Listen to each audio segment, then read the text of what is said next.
All right. Welcome. We'll call to order the meeting of the Inland Wetlands Agency and Conservation Commission. Just confirming, are we live? All right.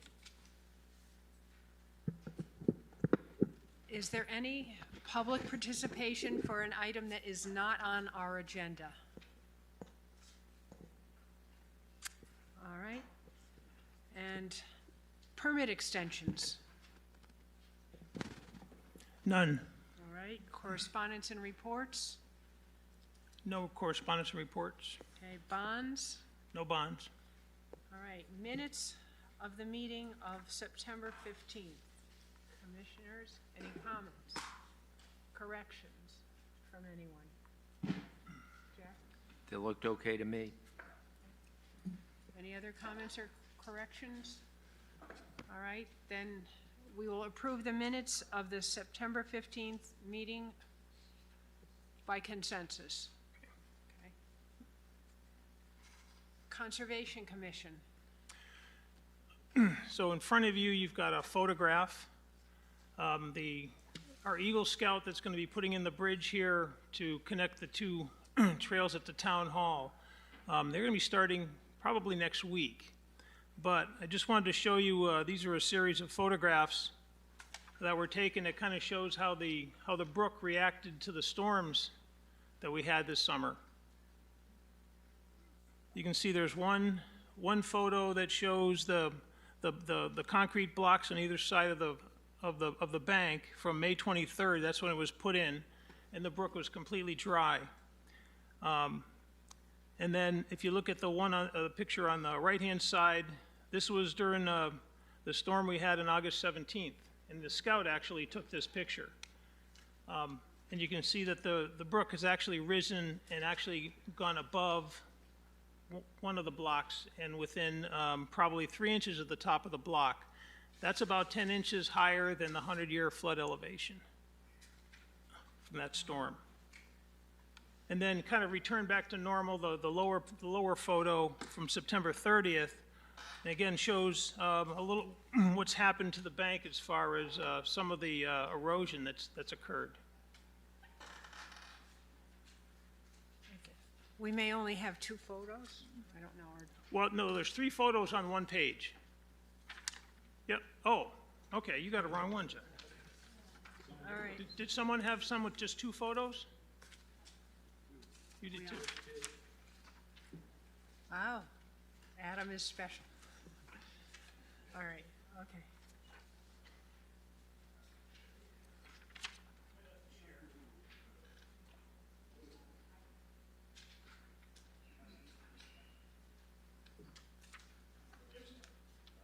Oh, thanks. Oh my. Okay. So we may want to rework the bridge a little.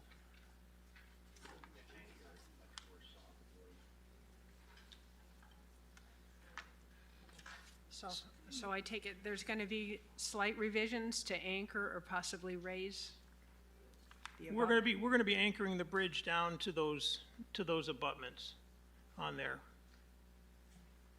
With these. Okay. Thanks. These will be lagged into the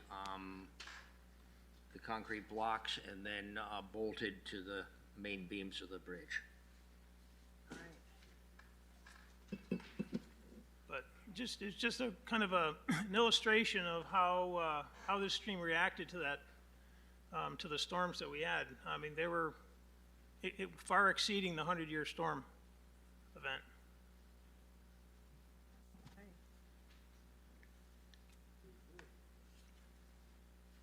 Looks like it's going to make an effort to change channel at some point.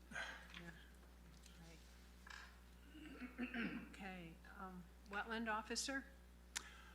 So the other, you have a copy of a violation order for 40 C-Pave. This was an attempt to make contact with the owner to try to get an idea of whether they intend to do further work or not, and they made no effort to contact me based on that letter. So if you were to go over there now, you'd see that it's pretty much fully graded, the lot, which includes the wetland area to the east of it. So perhaps we should take this up in other business and consider the issuance of an order, so Sure. tonight. Okay.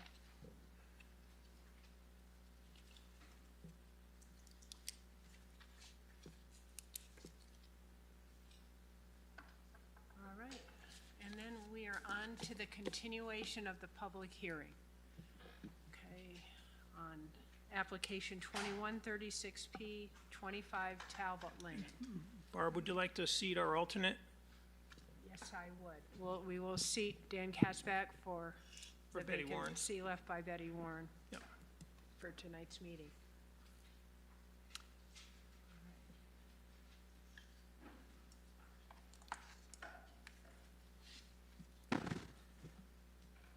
All right, and I guess a few things since the last meeting.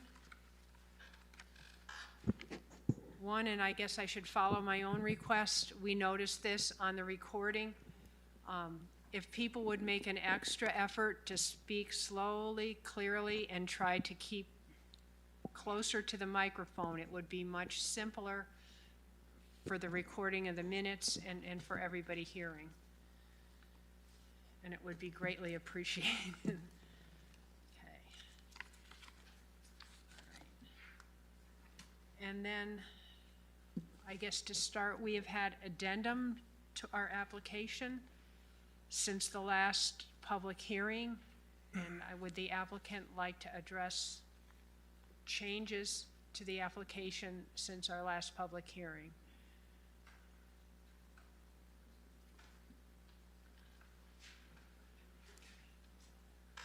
Thanks.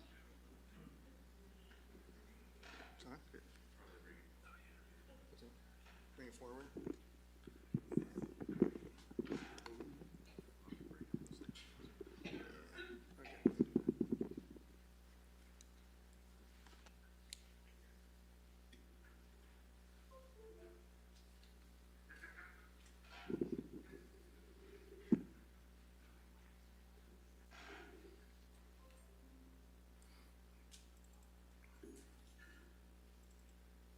Just a new one.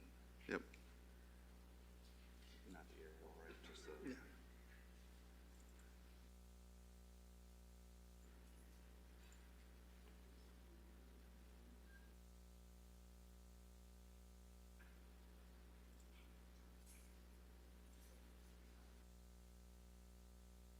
It's good.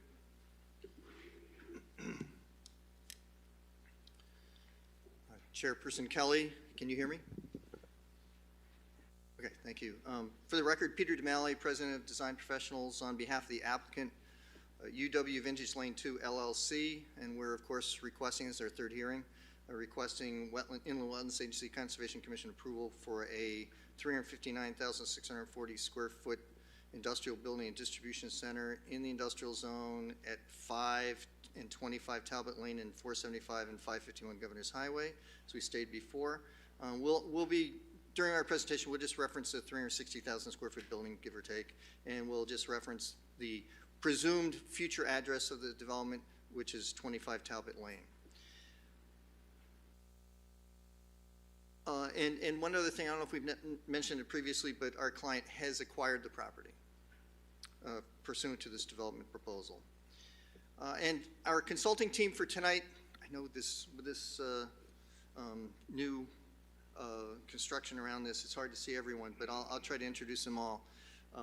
For our team tonight is Jim McManus of JMM Consulting, Wetlands Consulting, out of Newtown, Connecticut, behind me.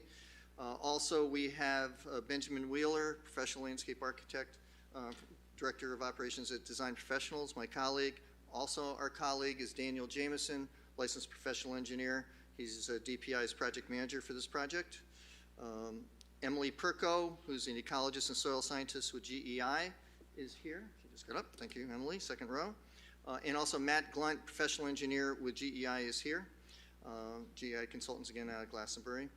And also attorney Jim Connor of Updike, Kelly & Spellacy in Hartford is here for legal direction, and he will be concluding our formal presentation. I think that was as discussed previously. Just for reference, you know, we're at the southeast corner of Talbot Lane and Governor's Highway. I won't get into exactly where it is. All of you are familiar. I think everyone's been here previously. Is that correct? Yes, okay, so we won't go through that again. Land uses in the area, anything like that.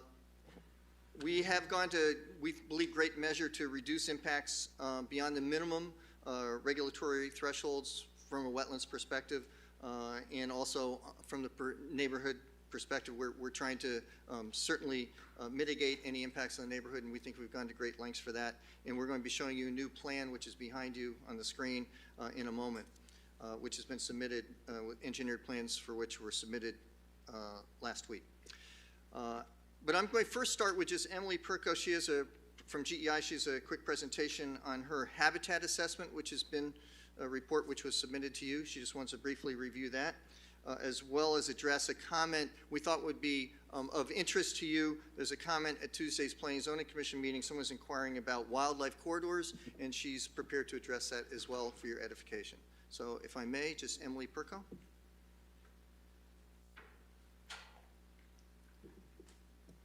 Good evening. Just for the record, again, my name is Emily Perko. I'm a registered soil scientist and ecologist with GEI Consultants here on behalf of the applicant. Can you hear me okay? Is that better? Sorry, I'm a little soft-spoken. All right, moving forward. On September 27th, I performed a site investigation to evaluate the 2 delineated water courses for suitable habitat. Actually, can I see that? As you've all been made aware, here are those 2 delineated water courses right here. So I, again, performed the site investigation with a specific focus on this area. However, I did walk the site in its entirety. During my investigation, I examined the hydrology, vegetation, site topography, wildlife, and soils in and around the water courses, as well as the overall site. As previously stated, the water courses contain very sparse to no vegetation within them, and this was confirmed during my site investigation. The topography between the northwestern wetland and the first water course was relatively flat with apparent disturbance that created hummocks in the landscape. There was an abrupt 3 to 4 foot drop in grade leading down into the water courses. I walked the length of each water course to look for signs of drainage features or drainage patterns that would indicate superficial water flow and did not observe any such features. There was no water observed in either of these water courses with the exception of a few inches of standing water in an approximately 4 foot square area on the western side of the southern water course. Let's say it was located right about in here. I advanced a soil pit within each water course and encountered groundwater within 6 inches of the surface, indicating a high water table. Numerous site visits have documented the lack of surface water within the water courses, which is a requirement for aquatic life. Testimony and affidavits have been documented painted turtles, snapping turtles, and green tree frogs in the vicinity or within these water courses. Painted turtles are primarily aquatic species, feeding on aquatic vegetation, inhabiting shallow pools, rivers, wet meadows, and bogs. They hibernate in ponds, in pond bottoms, and only feed underwater. They rely on aquatic vegetation for protection from predators. These water courses do not fulfill any of these requirements. Moving on to the common snapping turtle, is highly adaptive and will inhabit mostly any body of water. They will eat a wide range of small vertebrate species and various plants. Although it has been documented they can inhabit semi-permanent bodies of water, these water courses are considered to be more ephemeral and do not hold water long enough for even the snapping turtle to inhabit. The lack of vegetation within the water courses also makes it a sparse area for foraging. Green tree frogs are not an aquatic species once they reach maturity. However, they breed in swamps, pools, and semi-permanent ponds, and tadpoles will live in water until fully developed. The ephemeral nature of these water courses do not provide the necessary criteria to support the documented species. The proposed stormwater quality basin has the potential to serve as an aquatic habitat. An off-site basin adjacent to the site was observed to have an aquatic life present, specifically green frogs, along with other hydrophytic vegetation. If properly managed, we believe the proposed basin will have the potential to support such aquatic life and serve as adequate habitat for the species noted above. The final point I would like to discuss is concerns that have been raised about the habitat pathways being taken away as proposed development. The proposed site plan includes a landscape berm and 50-foot vegetated buffer running along the southern and eastern property borders. In addition to these buffers, a 50-foot planted buffer was a condition of the Cody Circle subdivision approval, and adjacent town-owned open space parcels located in these sections to the southeast and southern portions of the property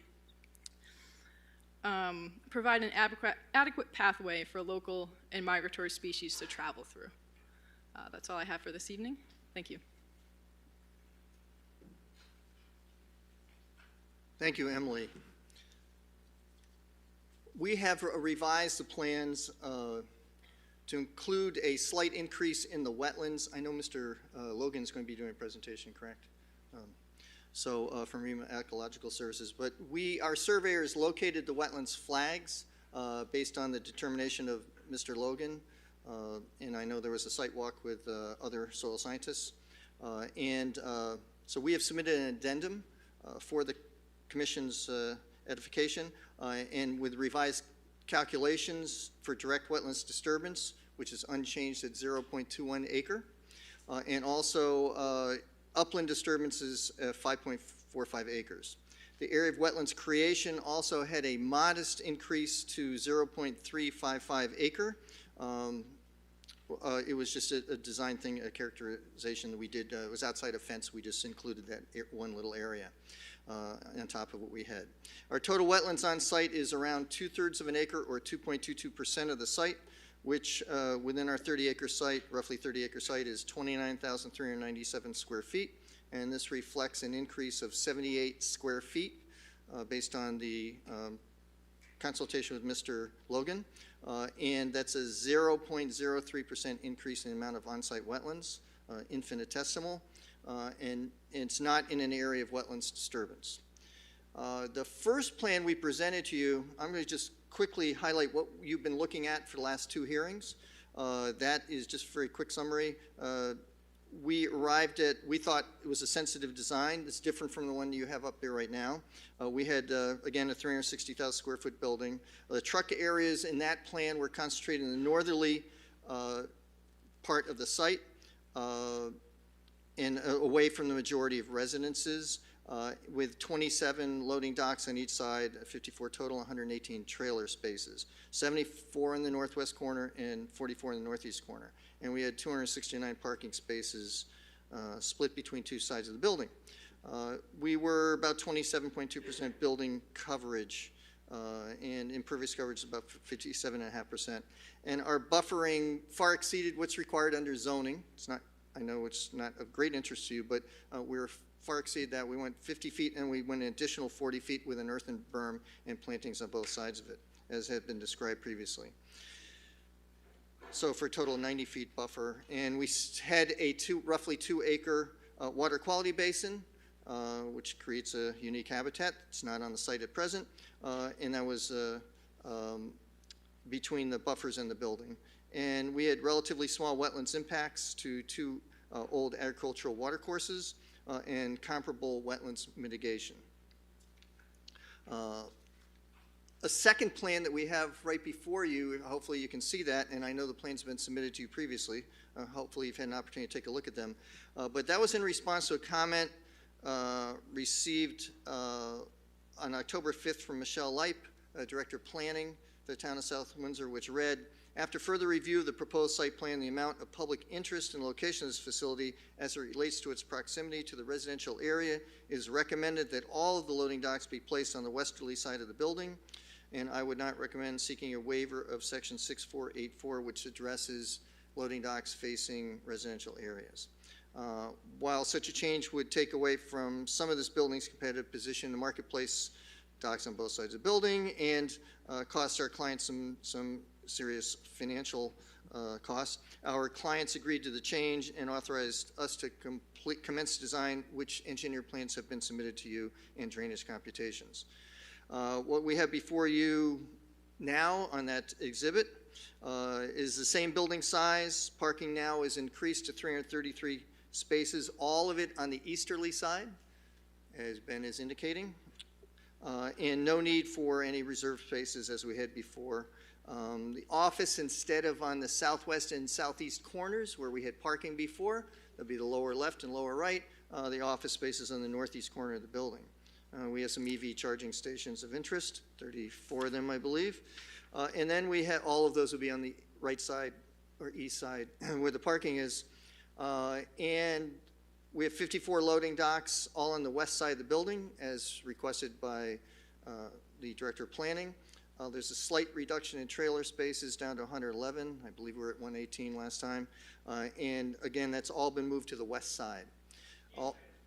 All trucks enter and exit from Talbot Lane. Again, that's also on the west side. So the industrial area goes from this site to the west, and that's where we have our loading docks, and that's where we have our trailer parking and all commercial vehicle activities.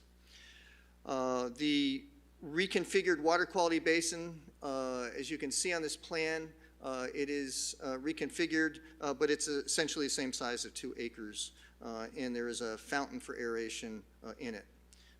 There is no change at all to wetlands disturbance. We reviewed Jim Sipperly's letter, I see Jim's here, I haven't seen him in quite a while, to Chairperson Kelly on behalf of the interveners.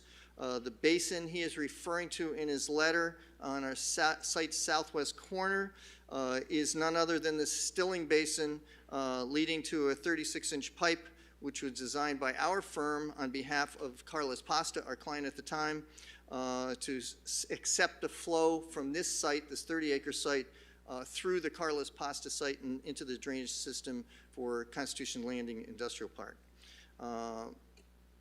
And its sole purpose, the stilling basin and the 36-inch pipe behind it, the sole purpose of that was convey the water from our site, the surface runoff, through the Carlos Pasta site into the Constitution Landing development, their existing drainage system. There are swales and detention basins, what have you. That was approved by the Planning and Zoning Commission, the Inland Wetlands Agency, the town engineer, and it was installed, if I recall correctly, probably about 4 or 5 years ago. As part of the first phase of Carlos Pasta, that $40 million first phase, which has been completed and has been operational. So it's a stilling basin, it's part of our stormwater drainage design, and it was installed in recent history. And Daniel Jameson is here, as I indicated, and he's available for any questions that the commission may have, or staff, if you'd like, with respect to that system, and he's familiar with the entire system there, and also what he designed the system on our site. He's a licensed professional engineer. We also believe that Mr. Logan was accorded all the time he needed. That was under direction of the commission and Mr. Folger to review the entire site's wetlands for a determination, and our clients have allowed him and also a site walk, Mr. Logan and the other soil scientists, to review his work. Our entire design team is available for any questions you may have. Jim Connor, our legal representative from Updike, Kelly & Spellacy. Attorney Connor would like to address you just with respect to some legal issues that were raised by the interveners.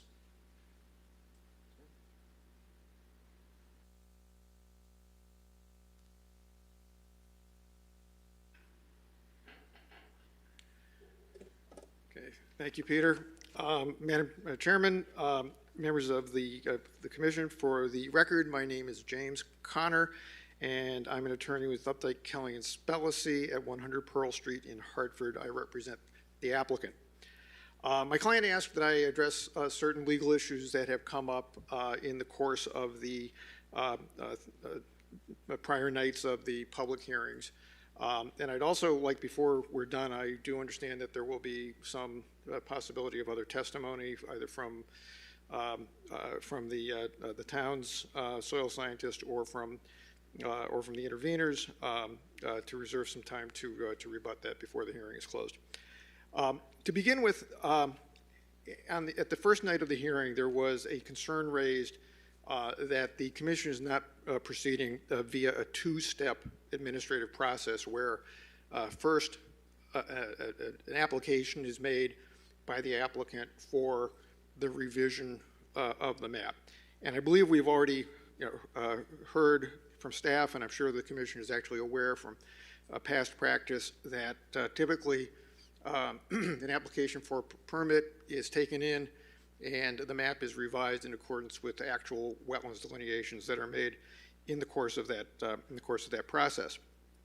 And this is a practice that's followed throughout the state, and it has been recognized by the courts. And I would cite for that proposition Brandhaven Plaza LLC versus the Brantford Inland Wetlands Commission. Also Lewis versus the Clinton Planning and Zoning Commission. And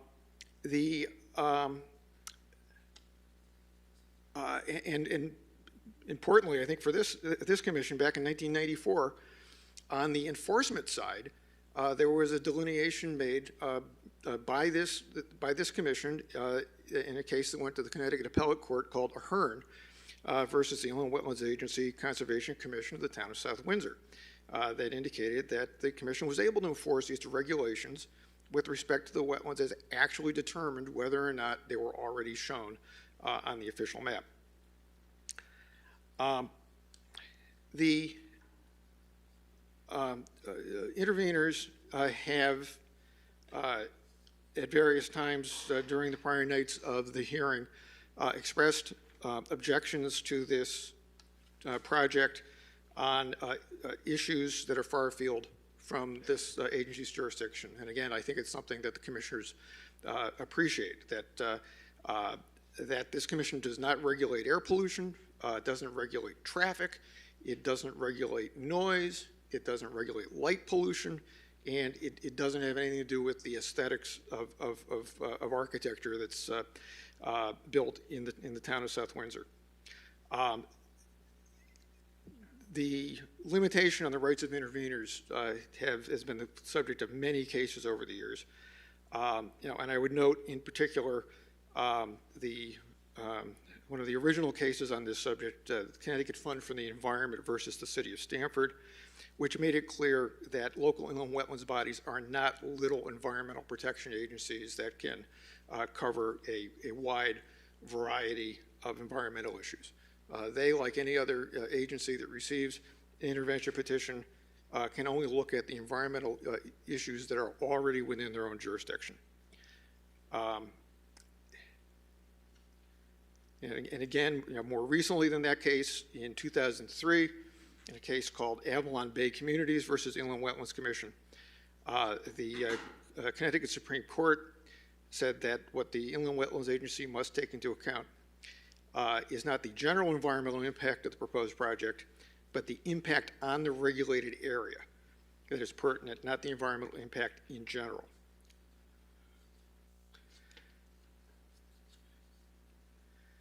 Now, as a result, any claims there will be air pollution or noise pollution or other effects of this project which are not regulated activities under your regulations can't be part of the Commission's decision-making process. We've heard a number of allegations made and actually a great deal of documentation and publications submitted with regard to a variety of plants and animals. Among them, tiger beetles, luna moths, bald eagles, bobcats, gray frogs, spotted salamanders, snapping turtles, painted turnals, rabbits, and big brown bats. And again, the Commission is concerned with wetlands, and it's not, again, concerned with wildlife generally, but wetlands, but aquatic plant or animal life that is in the wetlands. And merely because an animal has been observed somewhere in the general vicinity of the project does not lead to a conclusion that it is actually using the wetlands or makes a part of the defined wetland in the regulated area. In fact, there's a Supreme Court case from about 11 years ago that says, in quoting Section 22A41D, which says that a municipal inland wetlands agency shall not deny or condition an application for a regulated activity in an area outside wetlands or watercourses on the basis of an impact or effect on aquatic plant or animal life, unless such activity will likely impact or affect the physical characteristics of such wetlands or watercourses. I believe with the testimony from Ms. Perko that we've introduced tonight, that there is substantial evidence in the record that for the watercourses, wetlands on the site, that there is insufficient habitat to support the species that are aquatic species that have been identified by the interveners as being matters that they're concerned with.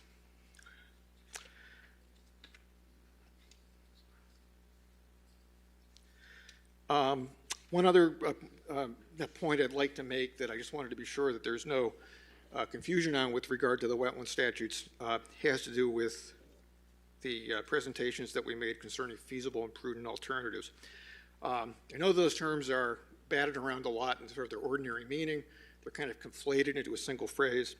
And I just wanted to point out that in the definitions in the Inland Wetlands and Watercourses Act, in section 22A38, that there are two separate terms.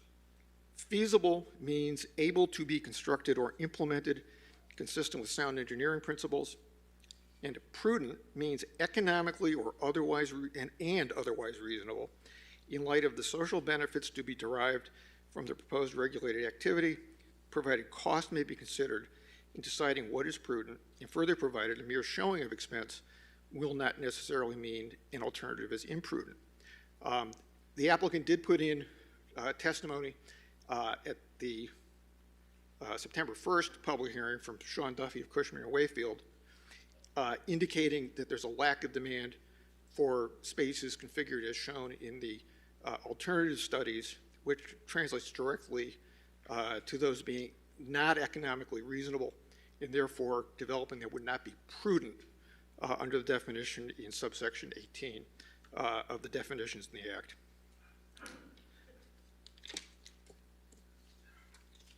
As I said, those are a few selected points, and I'd like to reserve some time, to rebut any testimony contrary to the applicant's submission. Thank you very much.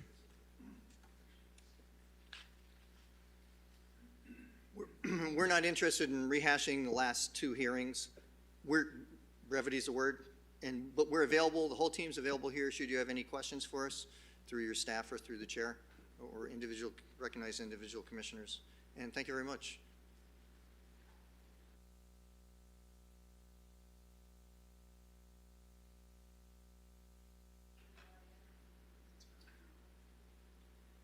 All right.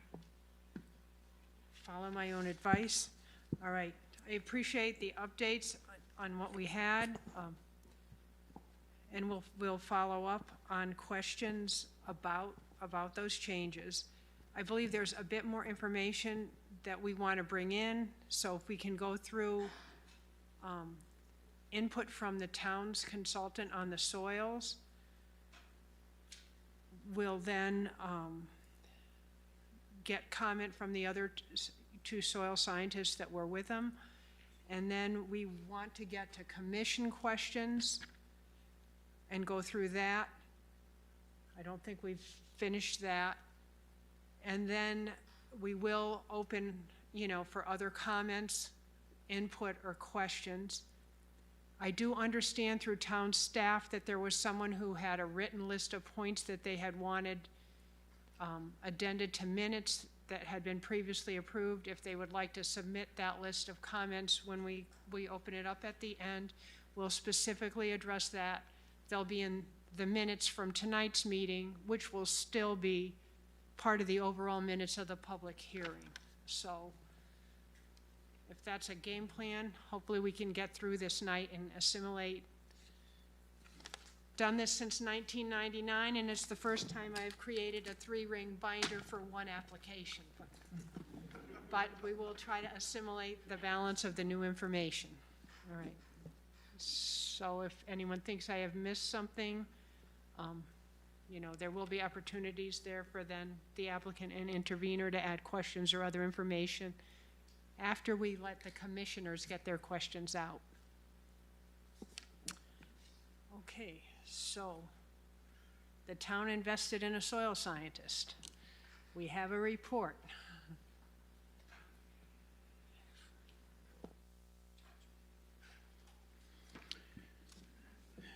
and that would be me. And my name is George Logan.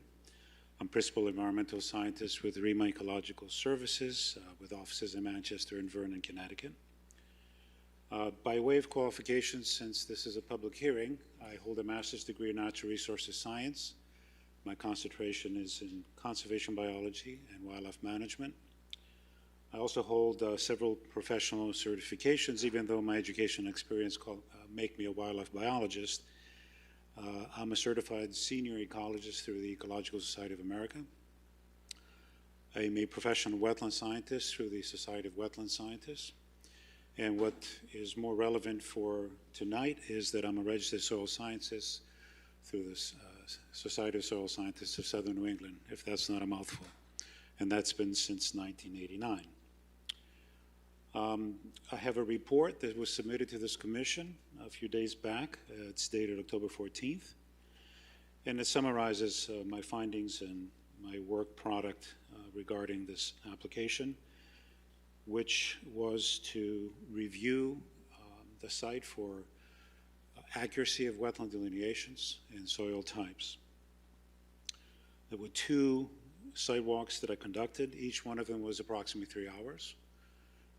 One was on September 21st. The other one was on September 25th, both in the afternoon or midday to afternoon.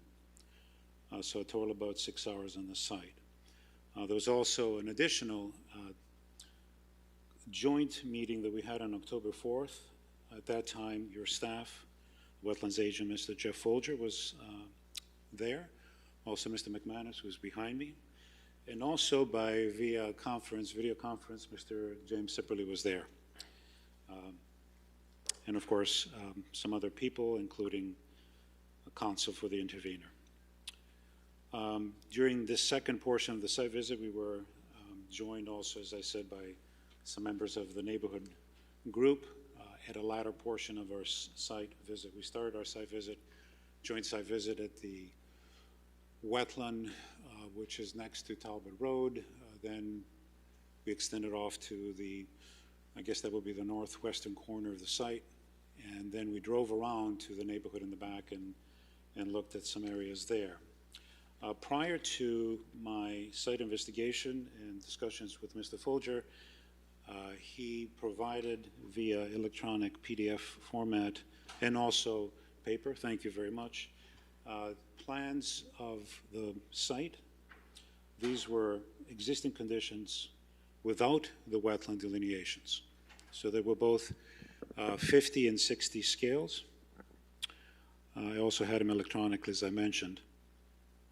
And so there was no indication in the maps of any delineations by others. And I understand that there have been some historic delineations by Mr. John Ianni and possibly others, but the decision was made that I would have a clean slate, if you will, that I would not be biased by any other previous delineations, that as a soil scientist, I would get on site and do my own work and come to my own conclusions. So the report just basically summarizes my findings, which are pretty brief.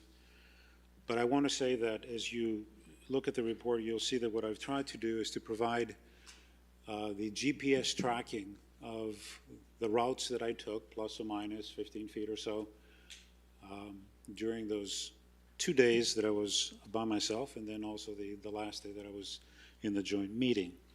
And that was important for me because I wanted to prove that I had looked at the site enough to determine whether there were wetlands that were not delineated and to also look at the wetlands that were delineated.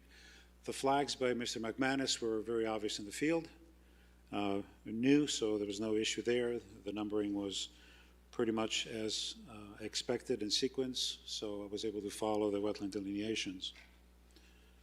On the Talbot Road wetland, which we've a little discussion earlier today, as Mr. DeMalley indicated, there were 2 additional flags that were determined to be substantially correct in agreement between myself and Mr. McManus. And there was another couple of flags that I put up, and after discussions in the field, I agreed that 2 would be dropped and 2 would remain. And I understand those have been now surveyed and placed on the submission plans. The northern forested wetland by Governor's Highway out there in the northeastern corner was also looked carefully. My determination was that there was a pretty, should we say, conservative delineation. I found that some of those areas within that delineated wetland were actually moderately well-drained non-wetland soils, but overall is a soil mapping unit that qualifies as a wetland. I looked at all the areas of concern that had been pointed out by Dr. Steve Danzer in a report. As you recall, there was a figure that showed one area that he had delineated off-site, but along the southern property boundary. And there were also two other areas. One was, I believe, in the northeastern quadrant, and the other one, I think it was in the northwestern quadrant. So there was two wetlands. And we looked at both those areas carefully. It was also been given some coordinates by your staff to look at a specific area. I was able to plug those into the GPS and follow them and again, be within 10 feet. But then I did a big circle around that area to make sure that I didn't miss it. And again, identifying a wetland there and identifying wetlands in the areas of concern. Now, the wetland that was delineated by Mr. Danzer, or at least showed on the map, which might even be seen on that map, and I can't read what it says, but right in there.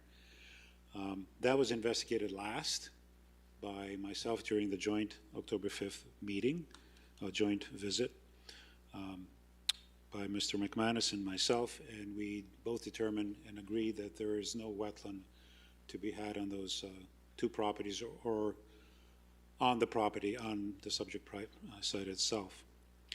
I should note that there was a small excavated area in in the northern portion of the site, close to Governor's Highway, that contained a little water, and you dig a hole or two and you find soil profiles there that are of poorly drained classification, but I determined that that was too small. It was a disturbed area. There's a couple of pipes that were thrown in there, and I determined that it was too small to be delineated, and therefore I consider it as a inclusion with an upland soil unit. Of interest was, as I was going through the site, that I came across, and obviously when you're on a site doing this kind of work, I bring my 32 to 30 years of experience. So you kind of read the land, you look at the vegetation, you look at apparent hydrology, and you determine whether these are good places for me to take a look and look at the soil, at the soils. I found several, probably 2 dozen old flags, probably circa 8 to 10 years ago. Some of them still had number. They were doubly hung, blue and pink, something very similar that I do. So I thought to myself, I didn't delineate that. No, I hadn't. So it was very interesting. So what I ended up doing is, whenever I found one of those flags, I will dig several holes below, topographically, of those flags to make sure that there were not some wetlands that were missed. I cannot tell you why those were there. I have no idea, but that was the methodology that I followed. So as far as soils are concerned, obviously we've had testimony, I'm sure, before from Mr. McManus that these are glacial fluvial soils, so they're stratified drift, sandy deposits. For the most part, these are moderately well-drained soils. There might be some well-drained soils in a couple of spots, but for the most part, they're moderately well-drained. They're somewhat challenging, and I will be the first one to admit. I've had experience in this town across the street on Governor's Highway and also in the old clay pits you're all familiar with, where there are actually soils there that have what we call an iron pan. And this iron pan is a restrictive layer below the surface soil profiles, and they restrict water to the extent that the morphology above creates soils that are wetlands, that are similar but not exactly to the kinds of soils that we find in the general area. When we have an iron pan and we have a perched water table, as I found out in several places in this town, then we have a poorly drained drainage class. And if you break through that iron pan, what you will find is that you drain the wetland out and that you have several feet of no water until you get to groundwater. It's usually 2 or 3 feet below that. So while I'm saying that, I recognize that these soils are not easy to look at, but I'm saying this because I want to show that I have experience specifically with these kinds of soils through South Windsor. This is my 151st job in South Windsor. So I've done a few over the years. So what I found is that there are obviously certain areas that have been more recently in agriculture. For instance, you can look at the northwestern corner of the site. That's quite obvious. You can look at old aerial photographs and see that. You can also see the areas that are adjacent to and in between the two delineated watercourses, which probably was the reason why they were dug in order to dry out the land and make it more conducive to a longer growing season for crops. And so I spent some time in there too. And that area obviously was in agriculture. I'm not sure what they were growing there. I heard potatoes, maybe something else. If you look at old aerial photographs, back all the way to 1934, you notice that probably 50 or 60% of the site was in woods since then, which is kind of peculiar because in certain areas within the 30-some acres of those wooded areas, you find a plow layer. You find a deep enough layer that tells you that there might have been a plow here. The other thing that's interesting, that there's many areas that have an OI horizon, which could be 1 inch, 2 inches, 3 inches, 4 inches more. And this is an organic duff horizon. And typically where you have that, you haven't had agriculture, you haven't had a plow layer. It'd be very difficult for that to develop if you had agriculture. So it's kind of an interesting conglomeration of different things here. But the thing that I found, and I'm going to lead to my conclusion, is that the delineations that were done by Mr. McManus were substantially correct, if not conservative, as I mentioned, in the northeastern quadrant of the site. I did not find any other delineatable wetlands or any poorly drained soils that should have been delineated as wetlands. So one would argue, why was there a delineation? And I understand from hearing the testimony that there had been a delineation by another soil scientist that we know of, and that's Mr. Ianni, and why those other flags were out there in the field were apparently a wetland delineation that never saw the light of day, if you will, didn't come before this commission. Why did that happen? Could it be because the soils are a little difficult to interpret? You need some experience. It's very possible.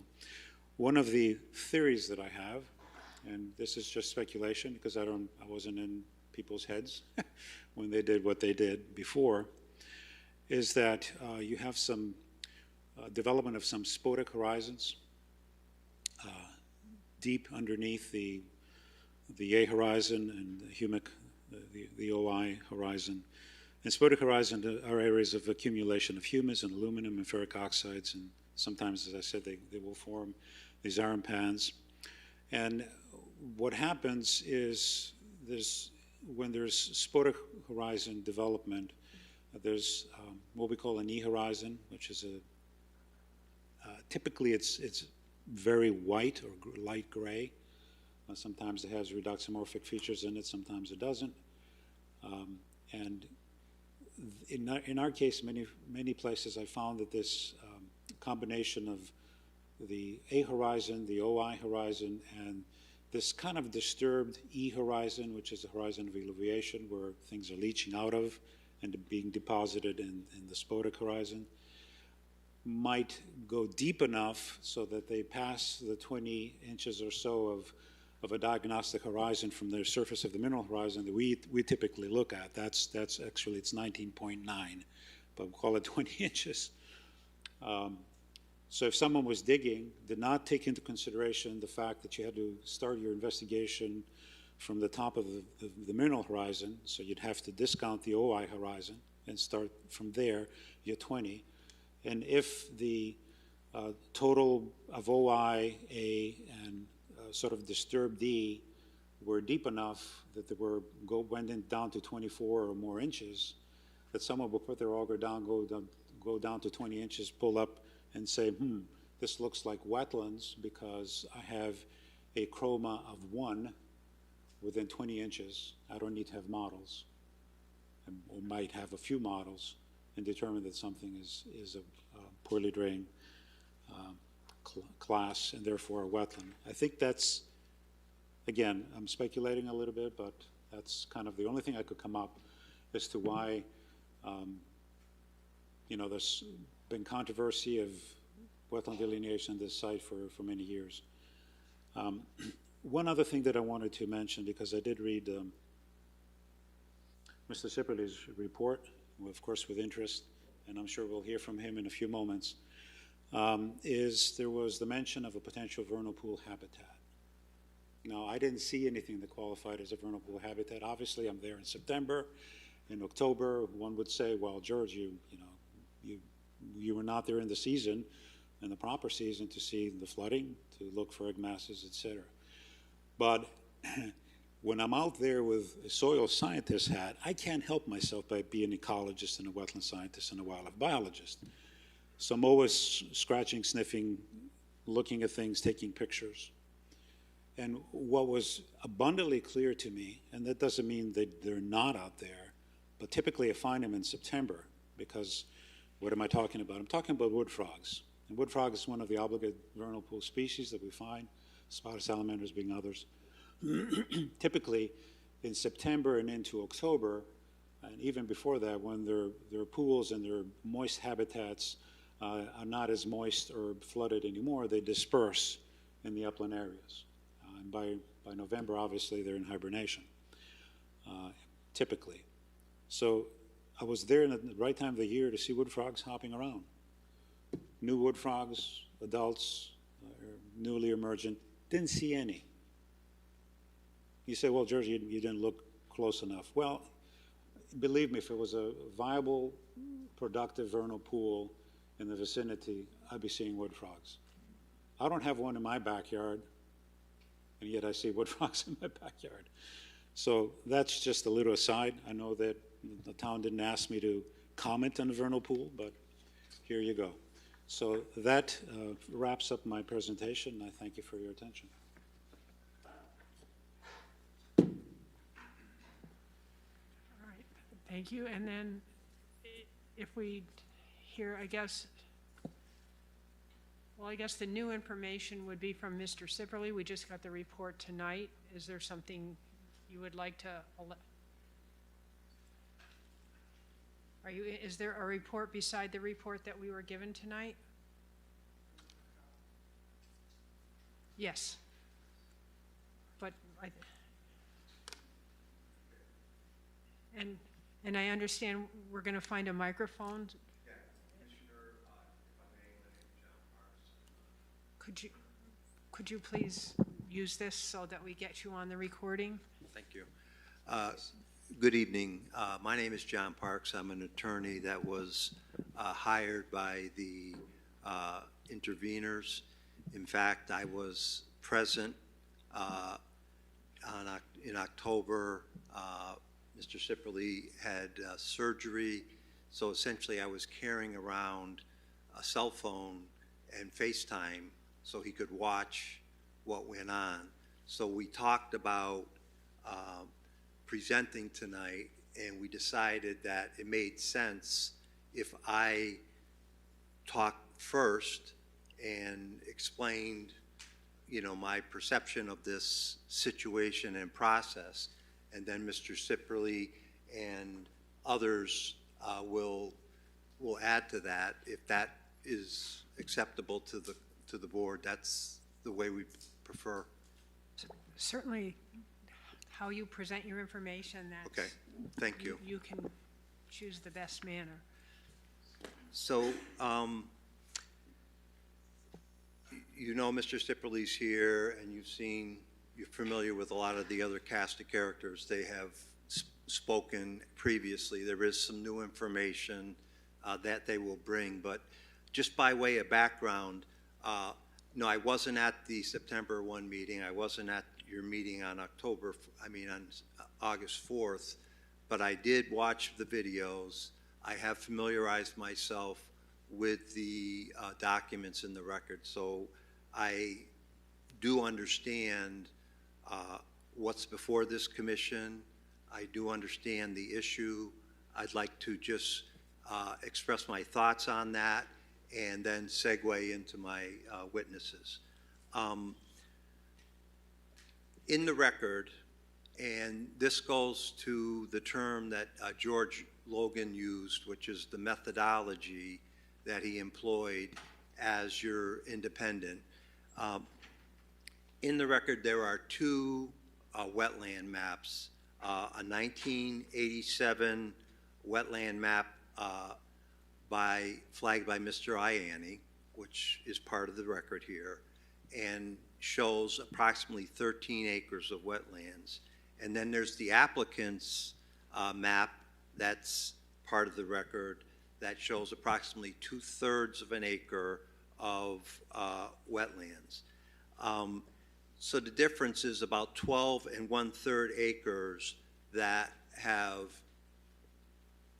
are gone from the Ianni map to the applicant's map.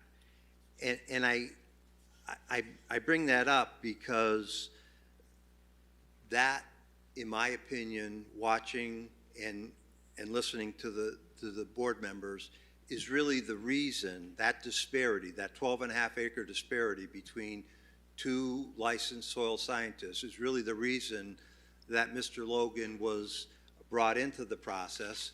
And it made sense, and your regulation has a provision that allows you to do that, and the board seized on that opportunity and did just that. The issue that I see is that based on the methodology, I'm not sure that Mr. Logan's report and the process he went through to reach that report is going to shed very much light on that discrepancy. And one of the reasons is that the concept of your independent is a soil scientist that is not connected to the applicant soil scientist, which, unbeknownst to perhaps the town, and I'm not sure exactly the methodology that resulted in Mr. Logan being hired, but there's been a decades-long connection between Mr. Logan and Mr. McManus, both on a business and a personal level, which bring questions into the independence of this investigation. The other thing that is a problem with this investigation is, as you heard from Mr. Logan, he was not given any of the history of this property, merely a plan, and sent out, and of course there were flags in the field, so he was cued in to at least what Mr. McManus had done because of the flags that were fairly recent in the field. This is a very unusual way of doing it, and we heard from Mr. Logan that he spent 2 3-hour days to cover a 30-acre parcel of property. We hired our own soil scientist, Mr. Sipperly. He said that to start from scratch, which is essentially what was done, on a 30-acre parcel, you would need at least 2 full days, and Mr. Logan used less than 1 day. So there's issues with the methodology that the independent was, how the independent was selected, and then there's issues with the methodology that was chosen, and I don't know what direction, if any, was given to Mr. Logan, but we're talking about 12 1/3 acres of wetlands that are on the town's wetlands map. In fact, your GIS shows clearly the wetlands, and they agree with the IANI delineation. The effect, and I appreciate Attorney O'Connor's telling us about the effect of this application, because if this commission were to approve this application, that would remap the wetlands that the town has inventory of and that the town displays on its map. And rather than the 13 acres that shows here, this property and these wetlands extend onto abutting properties that are already developed. But if this commission adopts the applicant's wetlands delineation, those wetlands will all disappear exactly along the property line. However, the abutting properties that have been developed, like the temple and this Cody Circle neighborhood, will still have the wetlands as shown on this, because they were delineated years ago and they're subject to this. So the limitations based on wetlands on this, on this site, if it's accepted by this board and the methodology is approved here, will cut out a square in the middle of this wetlands, and there'll be no wetlands. And the wetlands don't follow property lines. The wetlands follow where poorly drained soil is, and it's really suspect that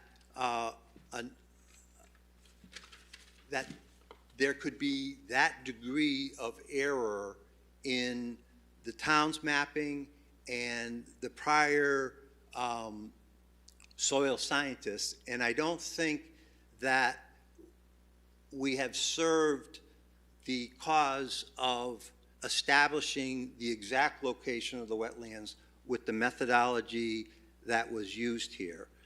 And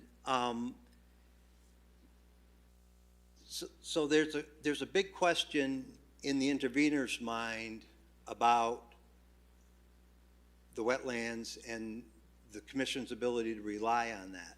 However, even if there were no question about the wetlands on this property, even if the interveners agreed with the wetlands as delineated by Mr. McManus, the application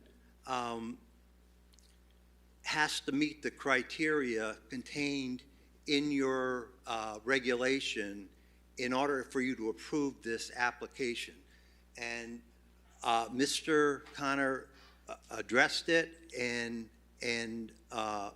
pointed to it, and the standard, so there's 6 criteria, which the commission is well aware of. It's in the statute, it's also in your regulation.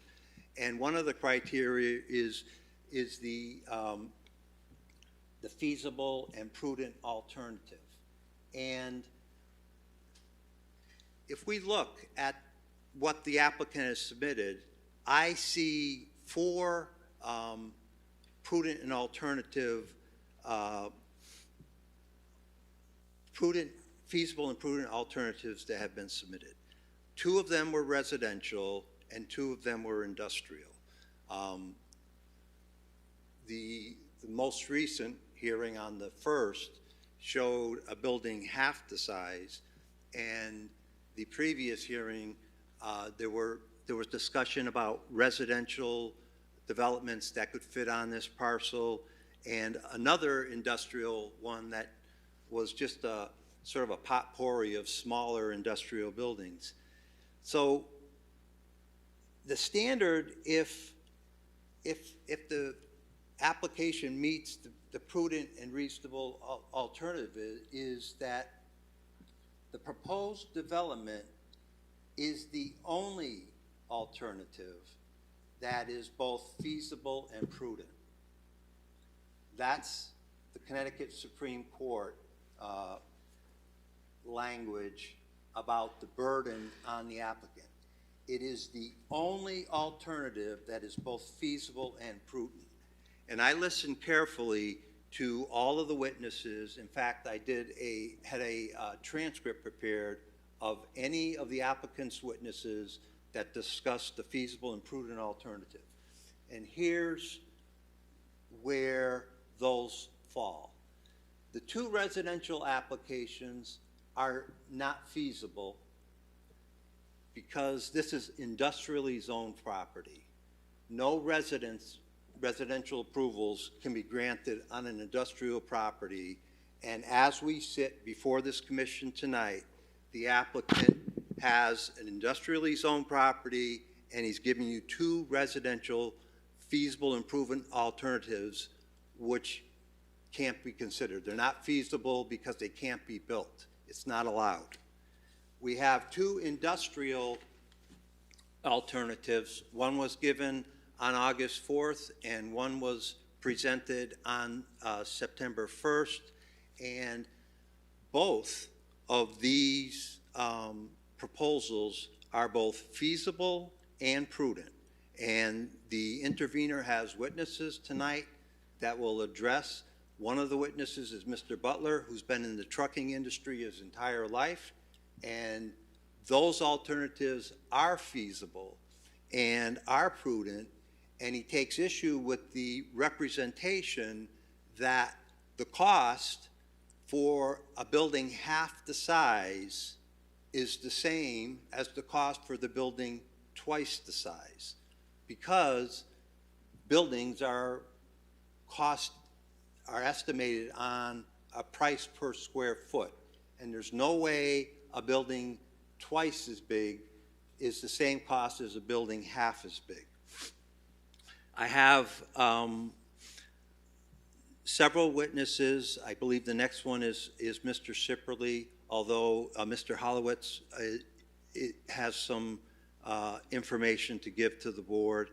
I would like to thank you for your attention, and I would like to reserve the right at the end of the hearing to speak one more time in summary of the intervener's position. Thank you.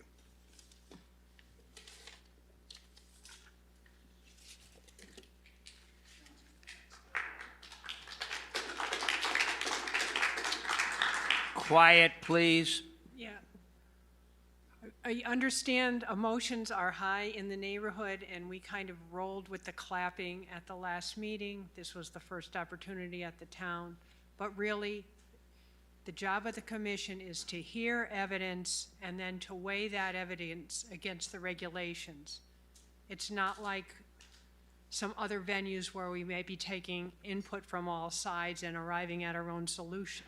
So I would appreciate no clapping.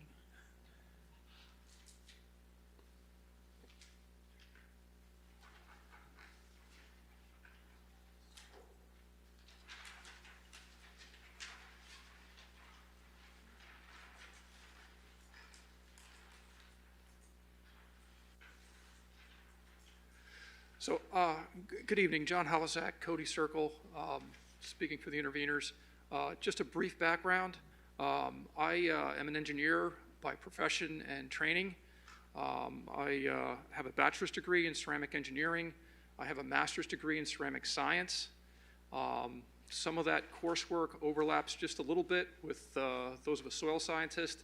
I've had courses in like Geology 101 and Mineralogy, but frankly, they've been a long time ago.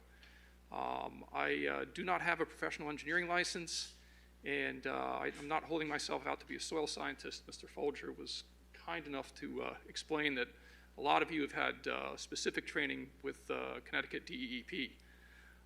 Nonetheless, I just want to touch on a couple of exhibits to get you ready for Mr. Sipperly's testimony. One of the things we've heard is that A lot of this area is previously cultivated, and therefore, you know, the wetlands are suspect. So what we did was we took the 1994 re-subdivision map of the French social circle, and we had it image analyzed. And what we're coloring in here is basically the areas inside the wetlands, and then specifically subtracting the potato fields of, I believe, Mr. Rickley, and those tend to be tilled relatively deep. I happen to come from Nebraska farming stock, so it only took a quick phone call to find out that, you know, potatoes are typically plowed 18 to 19 inches under, and that's right around the specification for soil sampling depth. So we specifically subtracted out these former agricultural lands. And it's important to call them former agricultural lands because I believe state law specifically says if you have not farmed a field for 5 years, it's no longer considered agricultural. But we're granting that, and you can see these blue areas on the image analyzed map. If you total those up, it's about 7 acres that are within areas that the tree growth has been there since at least 1946. That's as far back as the aerial surveys of the town go. So I don't think it's, you know, a reasonable thing to say that, hey, it's previously agricultural, therefore, you know, the wetlands are disturbed and all these sorts of things. Very hard to disturb wetlands when the trees have been growing there since prior to 1946. So that's a key exhibit I wanted to give. There's a couple of others, and I'm just going to look at Jim real quick. Do you want the triangles now, or you want to wait till you get to it? All these exhibits? Yeah. All right. You can submit one, yeah.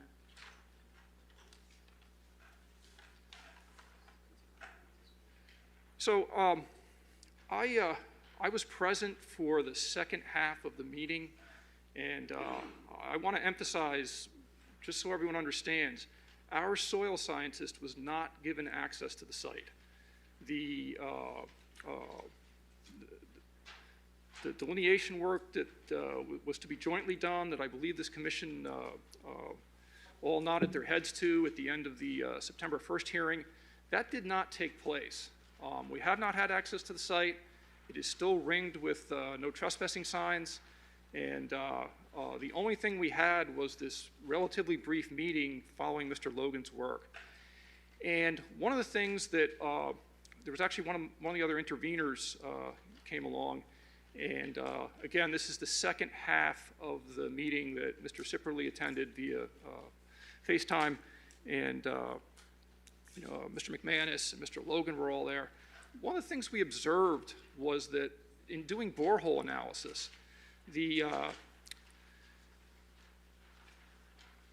both Mr. McManus and Mr. Logan tended to sample at a boring angle of about 45 degrees. And it's my understanding, after talking to a great many soil scientists in order to recruit the two that we've been able to recruit, that the idea is it's a depth of 18 to 19 inches. If you're going to bore at a 45-degree angle, in order to reach the same depth, you have to go in anywhere from 25.5 to 27 inches, depending on whether you're trying to go with depth of either 18 or 19 inches. So that was an observation we saw, and you know, we pointed it out to Mr. Parks, who is obviously not a soil scientist, and I believe I'll let him speak to that when he gets a chance. But you know, one of my other interveners witnessed this as well. We were back at 66 and 74 Edgewood Drive to look at the soils that had previously been sampled by Mr. Danzer, and we just found it very strange that if the spec is 18 to 19 inches down, why not drill down? So we have an exhibit here. We have two of them, so we can certainly hand one in. We can certainly use one later if this becomes a subject of discussion. I believe that's the two key exhibits I wanted to get into the soil science discussion. I have some other discussions affecting hydrology and specific comments on whether this application needs to be submitted for consideration by U.S. Army Corps of Engineers. There's some specific rule changes that have occurred, most especially around September 16th by U.S. Army Corps of Engineers. they've rolled back the rules to the pre-2015 regulations. And just want to make the commissioners aware of this. I'm going to circle back after Mr. Sipperly to talk a little bit more about that, if I may have your leave. Thank you. Army Corps issues and whether other permits are necessary from the state or federal government are not within the purview of this commission.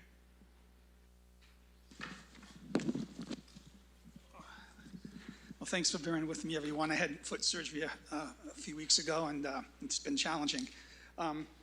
I submitted a signed report to your clerk just now because I didn't get to sign it before I sent it over. I got a lot of things here. I don't want to miss anything. Would it be maybe, for the record, my name is James Sipperly. I'm a certified soil scientist. Should I probably just read it in for the record real quick so I don't miss anything?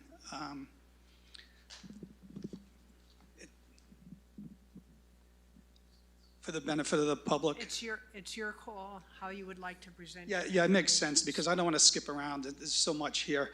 So, okay, as you are aware, my services have been retained by the interveners and neighborhood residents surrounding the subject property and in regards to the subject application. This is due to Mr. Dancer's lack of availability during the month of September. I've been a practicing soil scientist since 1991 and registered with the Society of Soil Scientists of Southern New England, and also I'm a Connecticut wetland scientist and member of the Connecticut Association of Wetland Scientists. I also feel compelled to tell you that I'm the environmental planner for the city of Middletown and served as the staff to the Wetland Commission and Watercourses Agency there. I also am the wetland agent for the town of Portland, and I also am a member of the town of Bosra Wetland Commission and Agricultural Commission. The most important message I would wish to convey is that neither I nor Mr. Danzer before me has been granted access to the site to study the soils present in person. My understanding is that there was a tacit agreement between the applicant's representatives, this commission, and the interveners to allow for an extensive review of the soils present. The post-third-party review meeting involved less than 1.5 hours of discussions and minor checks and should not be considered or interpreted as a true on-site multiple soil scientist investigation. If the commission envisioned a more conventional third-party review, please be assured that that didn't take place because of the lack of time Mr. Logan was able to spend on the site. The subject site is a relatively low topography with elevations plus or minus 3 feet and change over a significant majority of the site. It is located within the Connecticut River Valley, and thus there would be expected to contain significant amounts of red sediments, soils that are challenging to evaluate, such as Mr. Logan stated on the record. These soils are difficult. The size and complexity of the site would normally require over about a 2-day for a single soil delineator to make a proper assessment on this site. By comparing the 1946 aerial survey of the area with 1993 era Belden Estates subdivision map that was shown, abutting the eastern portion of the site in the 1994 topographic map, it can be observed that only about 1/3 of the site was previously cultivated as a result of those mature trees that you just saw the exhibit on. It appears that REMA Ecological Services was only provided with a portion of the prior data on the site, while Jim McManus's wetlands flags were observed to be present on the site. There's no mention in the REMA Ecological Report of prior wetland studies, including the 2017 era IANI delineations referred to extensively in the applicant's report and letters for the subject application. The town's posted letter from Highland Soils regarding prior delineations on the site, nor any mention of the 1994 re-subdivision map of the French social circle provided at the September 1st meeting. All historical data on the site deserves full consideration from the commission when factoring into your decisions of decision, including but not limited to all previous wetland delineations, topography maps, aerial photos, also the fact that the farmer didn't farm the majority of the central portion of the site, as well as an area south of the southern intermittent watercourse known as the watercourse number 1 in Jim McManus's July report. It's highly suspect that these soils were in fact too wet to farm or even till. There are a number of impressions to be gleaned from the brief time spent reviewing the REMA ecological findings at the post third-party review meeting. Mr. Logan of REMA noted that in his review was performed in 2 sessions of approximately 3 hours each. This raises the concern that the third-party review envisioned by the commissioners was somehow budget limited, given both the previous mentioned low topography of the site and the amount of the acreage involved. I am not sure that if the area between the 2 watercourses was even looked at during the third-party meeting.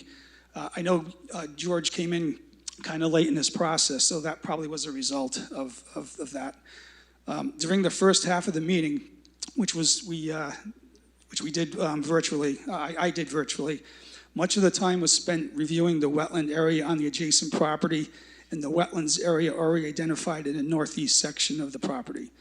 There was mention of existing wetland flags placed by someone unknown that was found on the property and identified as flags 94 and 91 respectively. No one present on the field site visitation knew who placed those flags to begin with, but both Mr. Logan and Mr. McManus indicated that they were not accurate.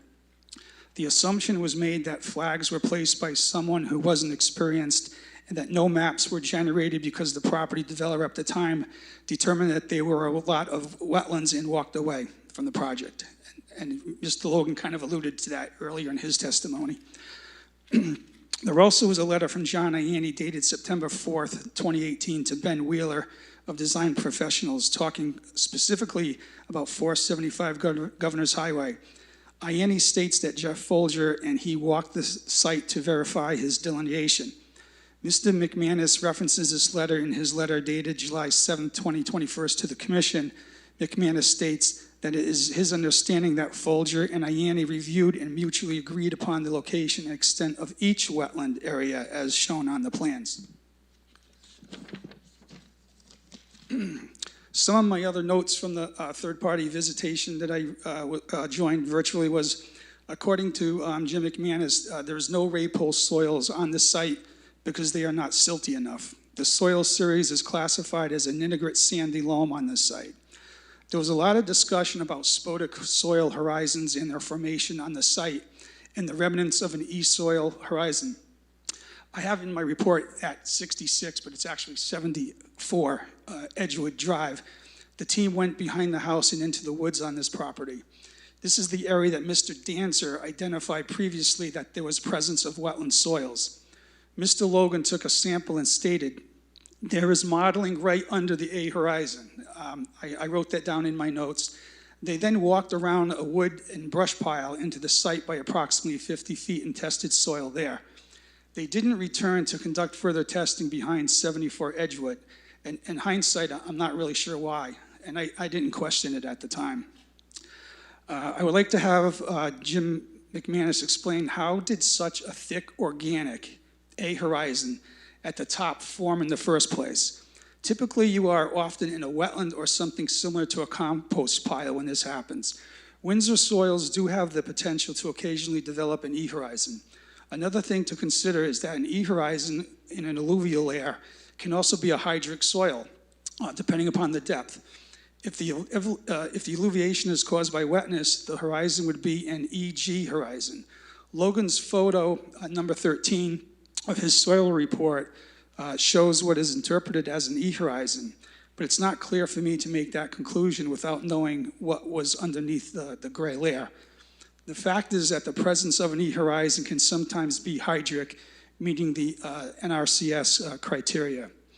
There's also one other point I'd like to emphasize to the Commission. As you know, each town is required to maintain a map showing its wetland soils. We added the wetland overlay available at the town's GIS map on the map, and the wetland soils take up approximately half of this 30-acre parcel. The wetland line up closely with the wetlands, the wetland line lines up closely with the wetlands mapped by Ianni, which is approximately 13 acres. The applicant in this case shows less than 1 acre of discrepancy. Shows 1 acre of wetlands. That's only 7% of what both the town and Ianni show. So why is there such a discrepancy, as Attorney Parks has mentioned earlier? Such a dramatic reduction in what both the town and a previous soil scientist show needs further review and explaining. Between the no trespassing signs in the emails from the developer's professionals. They don't want anyone on the property. The commission needs to have a compelling reason and a verified reason to allow such a dramatic reduction of historic town wetlands. On those maps, it also shows wetlands extending on abutting properties that in the site plan submitted in the application no longer depict. I mentioned earlier about this, what I thought might be, well, I know it's not a vernal pool, but it may function as a vernal pool. And that's the area right adjacent to the Pasta property that Attorney O'Connor mentioned. So there's an existing pond near the Pasta property that appears would function as a vernal pool, as there was always a significant amount of standing water during many times of the year. This wetland area should have been evaluated as such in early spring to verify the presence of amphibian and egg masses. Also, those water courses that Emily talked about, those things probably should have been looked at in the spring early as well, because there might be standing water at those times after snow melts or heavy rain. I have a concern that most of the stormwater from this site will be discharged into this area and will have a significant adverse effect on the adjacent wetlands and water courses. There should also be a review of the drainage calculations, confirming that this area can handle the amount of water that is being proposed. I'm also concerned about the water quality coming off the parking lot, going into those detention basins, which eventually are going to make its way down to that pond area that I mentioned by the Pasta building location. I know Emily says that those detention ponds will serve as a habitat, but these species are sensitive, and with a lot of salt, a lot of sand, oils, grease. I don't know if they're going to be washing these trucks temporarily before they go off site, but all that stuff is going to run in. I hope I didn't really see any water quality structures that were going to help improve the water quality before it goes into those basins. I hope that the commission considers all the information gathered during the public hearings and uses the list of factors for decision-making found in your regulations to properly render a decision on this very complex application. And I would also just like to reiterate Attorney Parks' comments about feasible and prudent alternatives. That's very important, and that should be looked at very carefully. Thank you.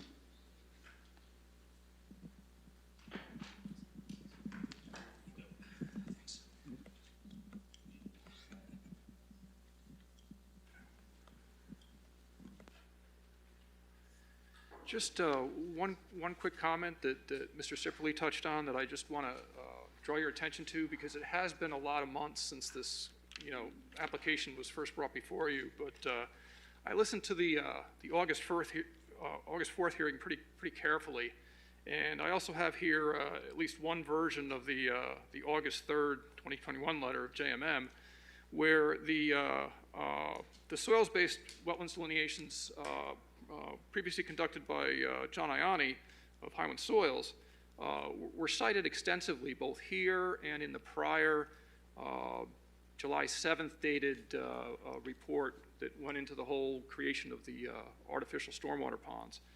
And at the time, on August 4th, Mr. Folger asked the applicant, if you're going to go by John Ianni's delineations from 2017, let's have them.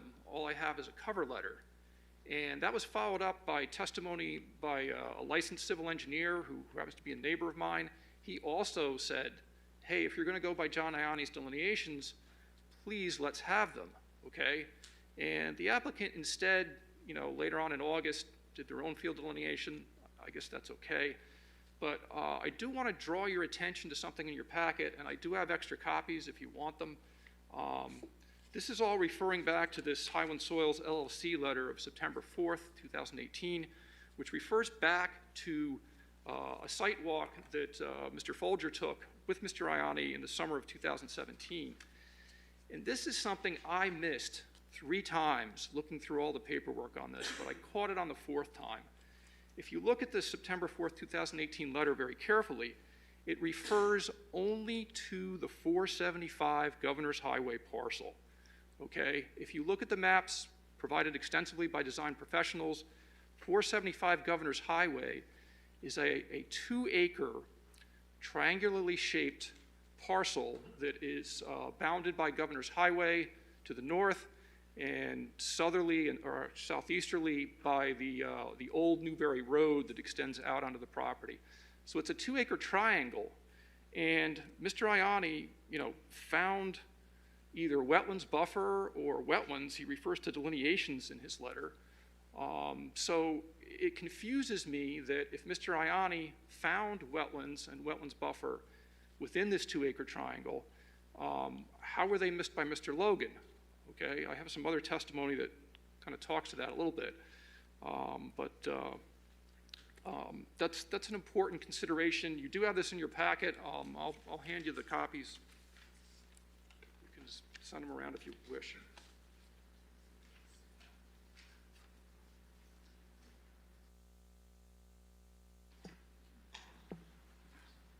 I believe that is part of the packet. That we have that in the packet, the September 4th letter.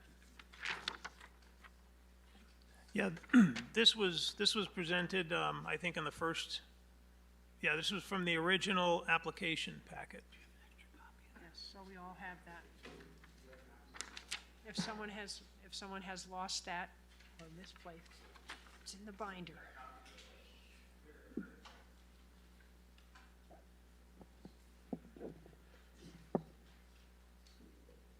All right, so I would like, this decision is going to be made based on the wetlands that are present on the site, and we are trying to determine that to the best of our ability here.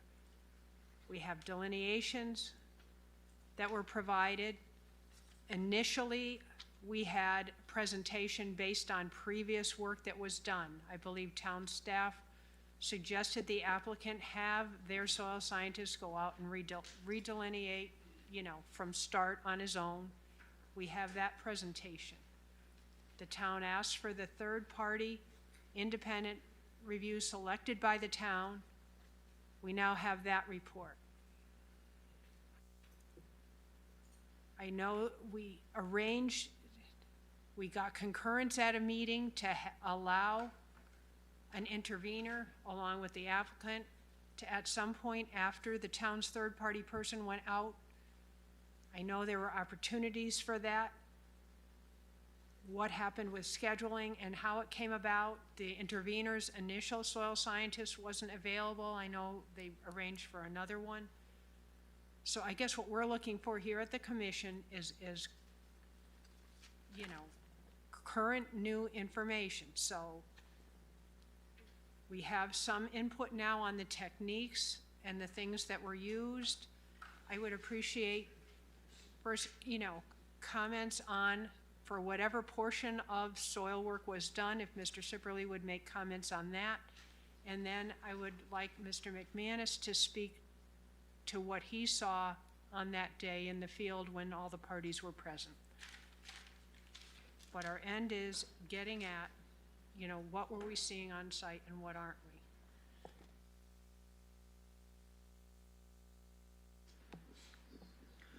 Should we give Mr. Logan a chance to respond to the critiques that were made of his methodology? Yes, I think we could, but first I would like the discussion on the soils itself first and what was seen. And if Mr. Sipperly could comment on anything that they were showing, and I know it's on a phone and it's hard, but was there something that appeared to be missed or not missed or?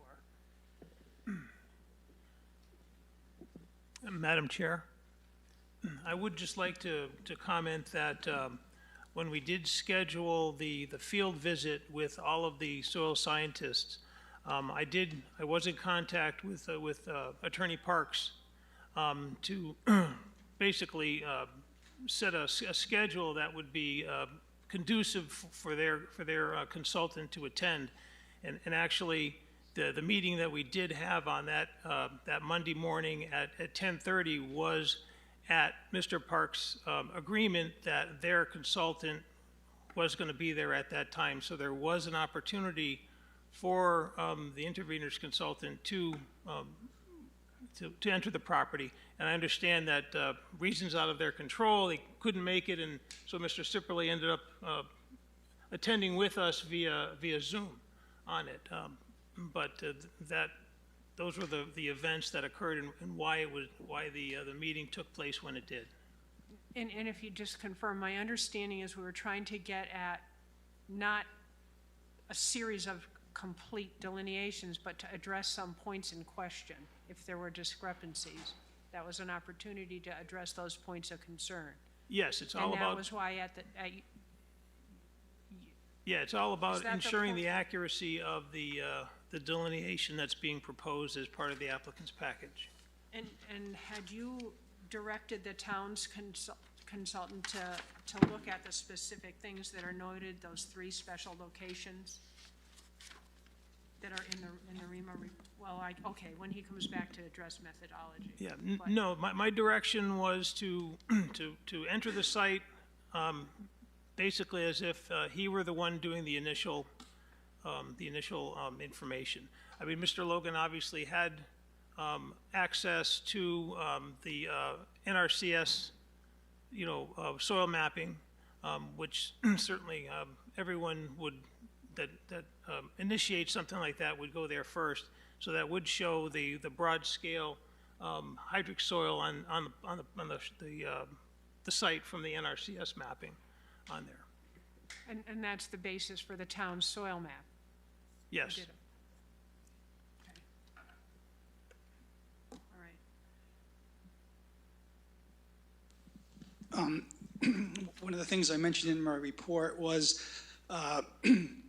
behind 74 Edgewood, Mr. Logan made a soil auger hole, and I strictly recall him looking into the camera saying, I have modeling right underneath the A horizon. Now, the camera was maybe 20 feet away from him. I don't know how deep he was at that point in time, but I expected them to come back to that area a little bit. But after that hole, he joined Mr. McManus, who was already into the property by 50 or 60 feet behind the wood pile, and they checked some areas there, and then they headed down this path that was cleared that you could easily walk on. I'm sure they went that way because the vegetation was thick. So that was the only question that I had at that point, was, why didn't they go back to that area? And then I was a little surprised that they found some wetland delineation flags out there that didn't seem to make sense to either one of them. As I mentioned in my report, it was probably done by a soil scientist who they said might not have been well trained. They don't know who did it, but they were there for what, 2010 maybe is what you guys were thinking? Those flags. Those flags were in there like around 2010, 2011, something like that, yeah. So that area was looked at it by them. I didn't see any of the soil plugs or any of the things that they were looking at that point. They just indicated that these don't meet the criteria for a wetland soil. So those are the 2 areas that I had questions about primarily. And then the fact that the IWA delineation does line up with the wetlands map, and it also kind of lines up with the areas that were shown that were never farmed by the farmer, either because most likely they were too wet to grow crops or too wet to even till. So those are my 3 concerns with the process going forward. Okay, thank you. All right, so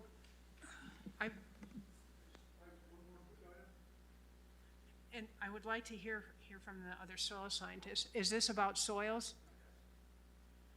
Okay, and then This is an affidavit. I'm not going to read all the legalese at the beginning or the end, but on September 10th, 2021, I did receive a telephone call from Mr. Ian Cole, a soil scientist registered with the Soil Scientists of Southern New England. I had previously left a voicemail with Mr. Cole asking whether he would provide soil scientist services on behalf of the neighborhood in which I live in South Windsor. That Mr. Cole asked me how far the neighborhood and proposed applications development site was from the Connecticut River, and asked about the site's topography and size, acreage. that Mr. Cole told me it would take 2 to 3 days of effort to properly assess the soils on the site, given its location in the Connecticut River Valley and relatively low topography. That Mr. Cole asked who the applicant's site planner, site engineering firm were, to which I replied that it was Design Professionals. That Mr. Cole stated that he had a conflict of interest, as he currently had 2 projects with Design Professionals that he did describe as lot jobs, that he suggested I contact Mr. George Logan of REMA Ecological Services.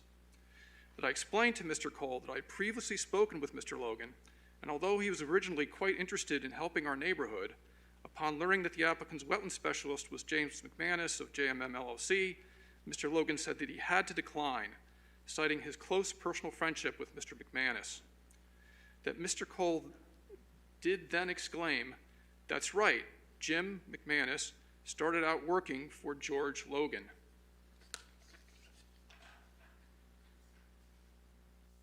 Thank you.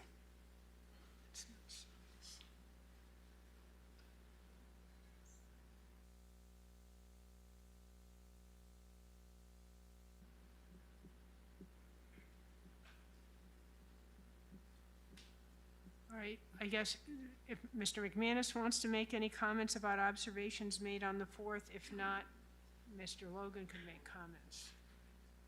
So, Good evening, James McManus, Certified Professional Soil Scientist, JMM Wetland Consulting Services, offices in Newtown. I like when people tell me how to do my business. Anyways, on the joint investigation, unfortunately, Jim has this bum foot, so he had to do by Zoom, and Dr. Danzer wasn't able to join us. So what we first did was, when Mr. Logan went through and found some discrepancies, we reviewed that. And once we were done with that, as he stated, we took some flags down and left some flags up. And then we went to the areas that mainly the interveners had concerns with, which is in that southern area.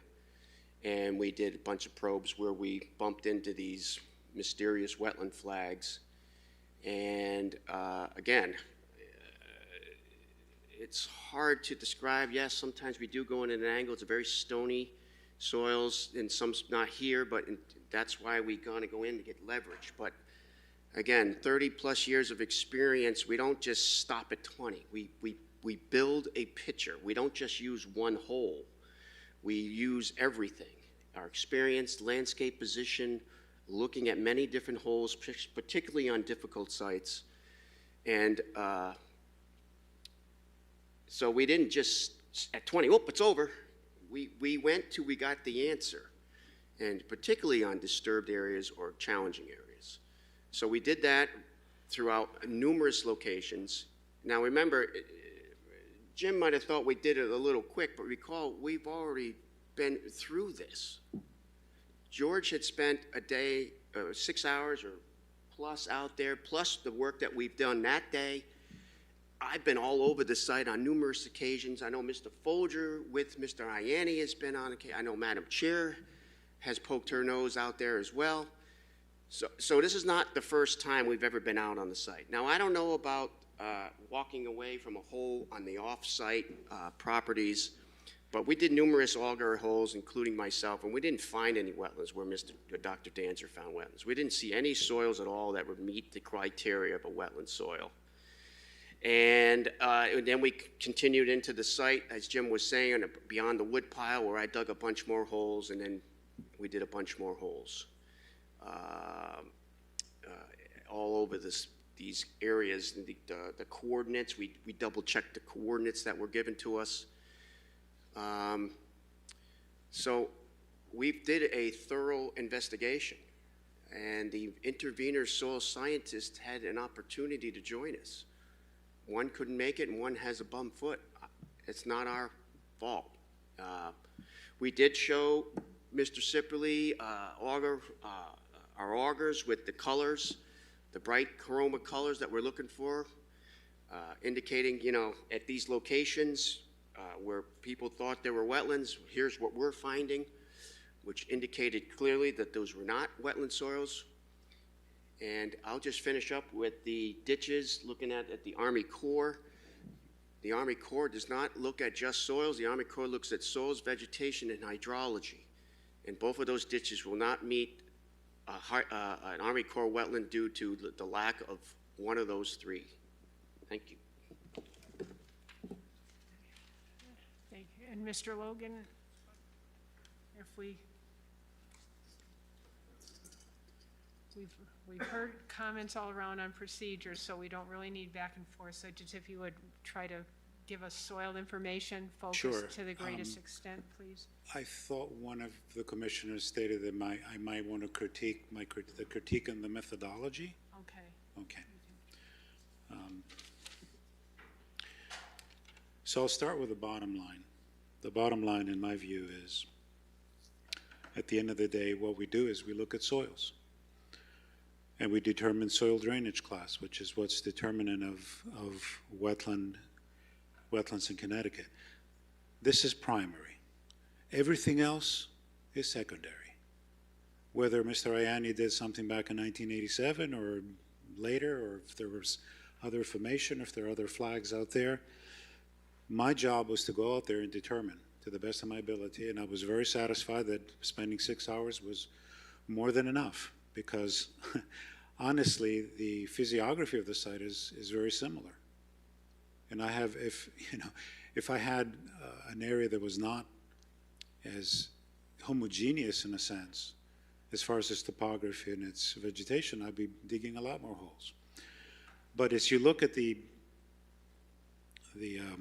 GPS tracking, you'll see that I basically covered just about everywhere. And they'll say, well, you didn't look at this 3,000 square feet here. Well, I looked on one side, I looked on the other, and I was determining that there was nothing different between that point and this point. So anyhow, without getting into minutia, I mean, literally. Now, and again, now I'm going to basically hit a few other things. Mr. Sipperly noticed that one of the conversations that we had and on the neighbor's lot off Edgewood was that I saw modeling under the A horizon. I did, and that's not unusual. For instance, but it doesn't really matter what kind of modeling you see under the A horizon. What matters is what you see at the diagnostic depth. So obviously I didn't see anything else in the diagnostic depth of 20 inches at actually 12.53 degrees, not 45, tongue-in-cheek. So therefore I determined that was not a wetland. Let's see. Again, in the methodology, I don't think it's proper for me to get into any discussion as to whether I'm friendly with Jim McManus or anyone else, or if we have a business relationship. We don't. Jim has never worked for me. I don't know where Mr. Cole got that. Have we done projects together? Sure.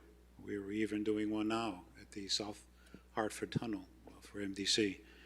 And there have been times when he's been the delineator and I've been the ecologist. That happens. I've worked with Mr. Sipperly on some things in the past. For instance, in Litchfield County, the Tractor Supply, you did the wetland delineations and I did the ecology. It happens. It's not an issue. As a matter of fact, of being friendly with Jim made it a little more interesting for me, because I wanted to be sure that my professional integrity was where it needs to be. So if I found something that was amiss, I would have had to say it, and that would have stressed the relationship. But I'm fine with that. And we do what we do. I've reviewed a lot of other soil scientists' delineations in the past, because I do third-party reviews for other towns. I've done them for Bloomfield and for Westport and for Newington and so on, Oxford.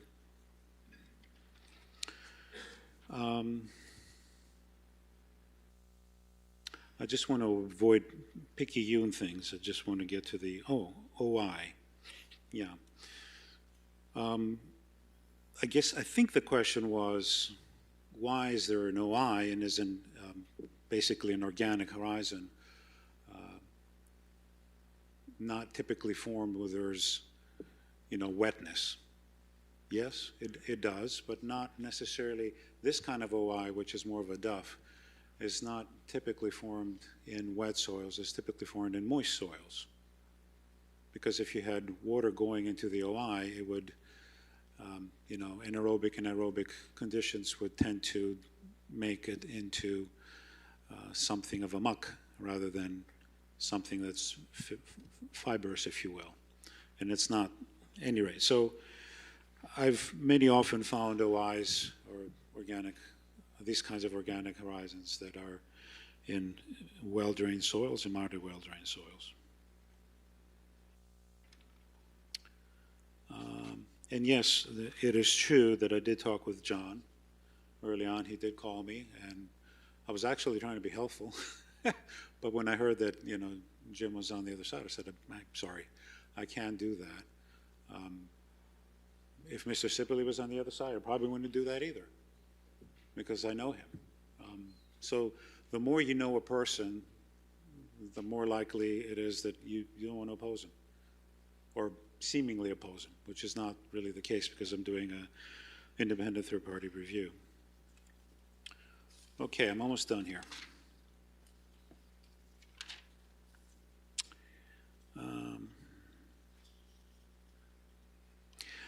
I do have a question that might allow me to answer.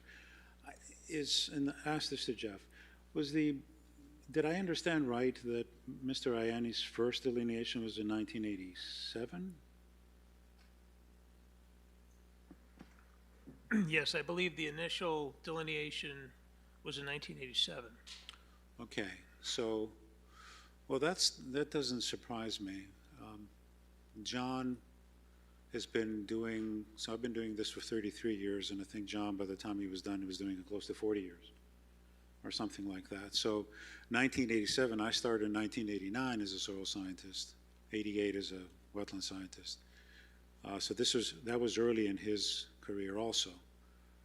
And I remember that I've changed my views on certain soils after several years of more experience, especially in these kinds of soils in South Windsor. So that doesn't surprise me that it changes mine over the years. As a matter of fact, and put this in the record, when I first started delineating, again, this is probably 25, 30 years ago, across the street on Governor's Highway, and I found some conditions, and I've told this to you, Jeff, I asked another soil scientist that had more experience in the area to come and help me out. Set my head straight, and believe me, he did. So we all learn as we go along. That's really all I have to say, unless the commission has specific questions either now or later. And just one quick one, if you could confirm, since it's the town that brought you in. We do have complications or difficulty with soils, with the red soils, the sandstone-derived soils here in South Windsor. And as you talk about not only soil scientists learning, but within the last several years, NRCS gave out new guidelines for delineating those soils and recognizing the subtleties. Right. That's true. And I wanted to mention this, but I thought that would be one of the picayune things. Actually, there's no red soils, no Triassic red soils on the site. I mean, if you go in depth, you'll find Triassic materials, obviously. So there are no reddish materials, nothing in the 7.5YR or 5YR page. It's all 10YR. So it's all yellow-brown. Thank you. Okay, you're welcome.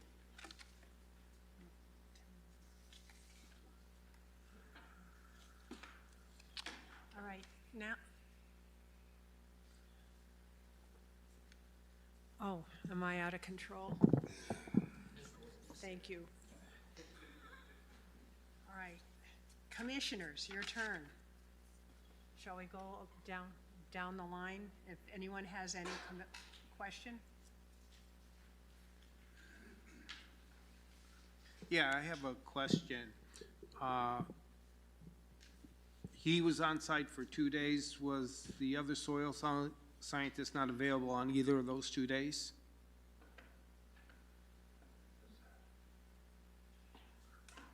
Yeah, I'm asking a question. We were directed not to go on the property.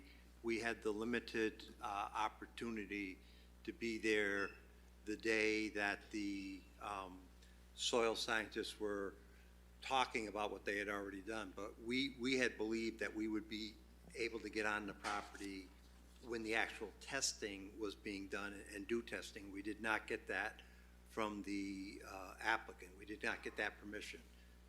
So the only permission we had was the permission to be there the day it was discussed. We asked for it to go that way. We wanted to give our soil scientist, and we specifically gave the instruction that he would complete his assessment and then would have the meeting, and I think the minutes should reflect that. Okay. Well, we misunderstood, but that is exactly what Commissioner, when we first, at the meeting, at the end, all three were supposed to be present on site to do the sample. Oh, that thing is in the way. I couldn't see who that was. Okay. We agreed that they would be able to have all three people on site to review what was being done.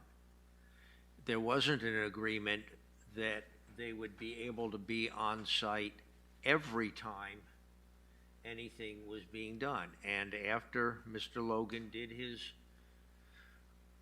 assessment, there was a chance for all three parties to get together and review what had been done on site. And you're saying that based on Mr. Folger's, really? I mean, you're not testifying, you're repeating information provided by town staff. Yes, that was my understanding coming out of the meeting when it was agreed that That's how. the intervener would be able to join in on the results. third-party assessment. That's what happened, Commissioner. Okay.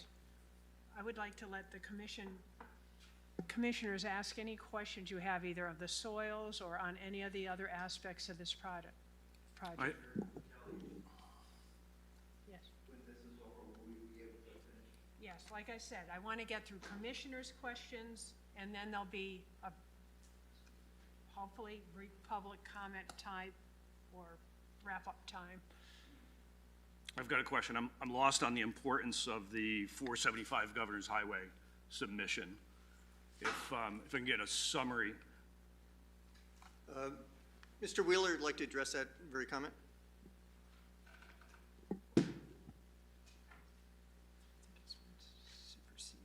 Thank you. For the record, Ben Wheeler, licensed landscape architect in the state of Connecticut with design professionals with our offices at 21 Jeffrey Drive in South Windsor. Obviously, the letter that has been submitted for the record was addressed to my attention from Mr. Ianni of Highland Soils back in 2018. I understand the confusion with it being addressed regarding 475 Governor's Highway, but very similar to the way that the exhibit before you tonight just labels the project generically as 25 Talbot Lane. Back at that point in time, we were referring to the property collectively as 475 Governor's Highway. And to evidence that, as has been noted, we did submit 4 plans as part of our feasible and prudent alternative analysis.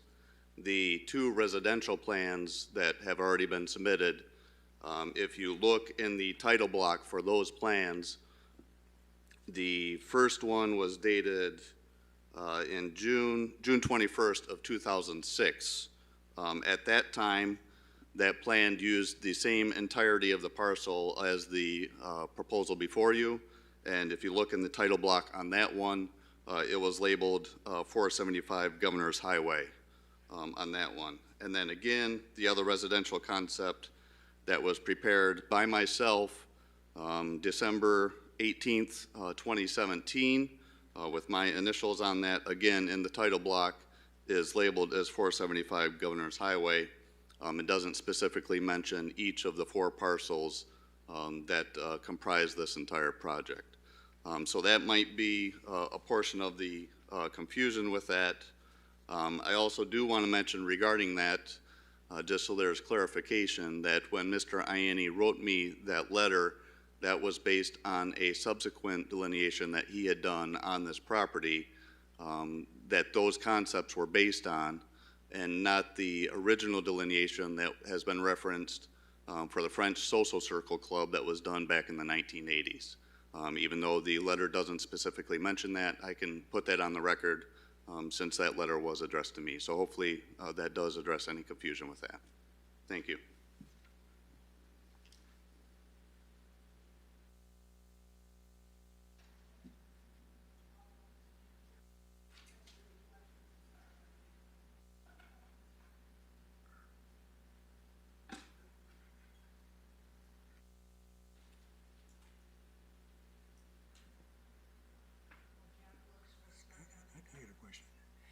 Question for you, Jeff. Issue here is old maps versus latest inspection. And I'd like to get some idea of how much confidence we have in the overall wetlands maps for the town of South Windsor. We had an instance 3 or 4 months ago where somebody claimed there was wetlands on the property because it had vegetation, and the maps that we looked at were maps that were an interpretation from aerial photos. It was my impression that we got. A lot of times, certain characteristics of the land determines whether it's wetlands or not in a broad picture. And whenever you need to develop a piece of property, you are then on the applicant's, he's got to get detailed, hard evidence of what the soil type is. And we've had a lot of applications come before us where there's a lot of wetlands and, a lot done by design professionals. And there's had to be significant mitigation. The soil scientists were professionals. And there was no real, what I can see, why design professionals would pressure, because it's something that can be mitigated and worked with and planned around. To question the integrity of people with 30 years experience, I find pretty insulting, I think. Anyway, especially since we have such good history and background with a lot of the people that are developing and designing the plans and getting the information from their specialists. I guess back to my question is, we have a wetlands overall map of South Windsor. How good is it? In some areas it's accurate, in some areas it's not accurate. I mean, again, like you said, it's all done based on the NRCS soil mapping that's done. And we adopt that as a general planning tool. And I believe there's even a disclaimer in the bottom of the town wetland map that does say that this is for general planning purposes only and is subject to field verification. So we always look at that. Okay. Thank you.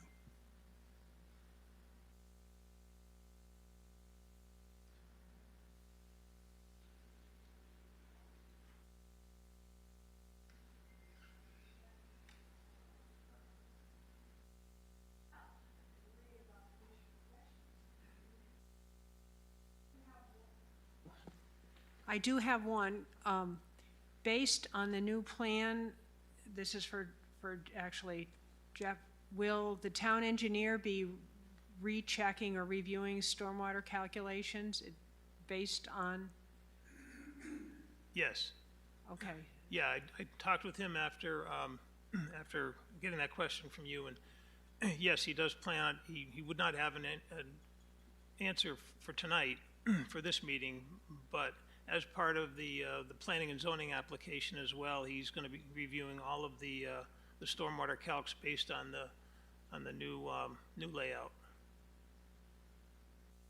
Okay. So then I'll direct to design professionals based on the rearrangement of the parking. Are your discharges of your, if you would address just in relation to wetlands, any changes in what we understand? Daniel Jameson will address that. Thanks.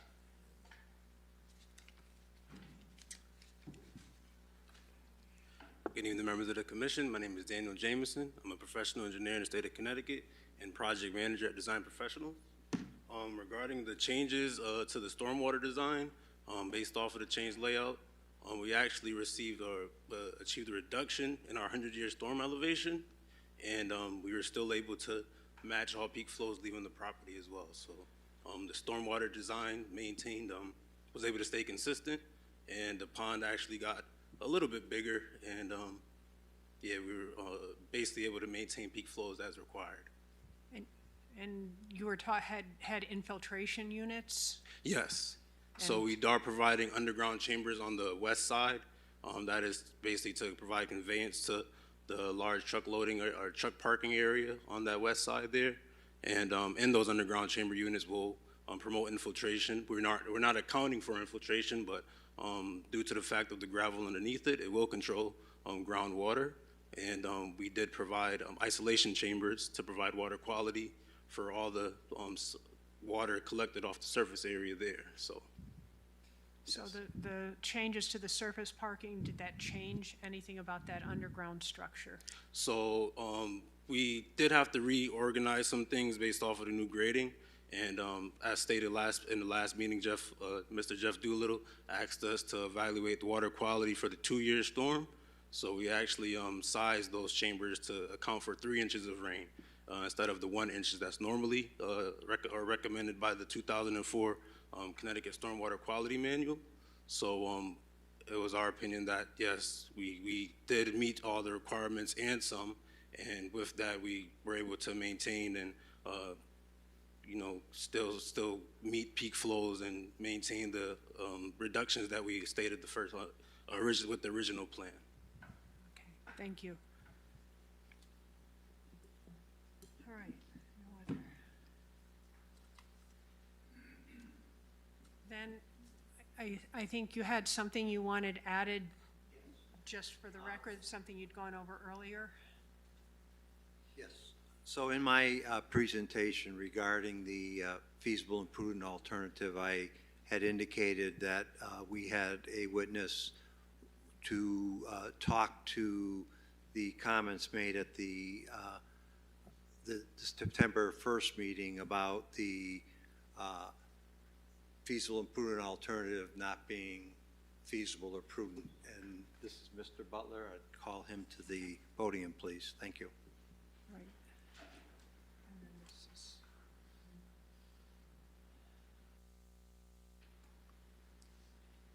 Good evening to the commission.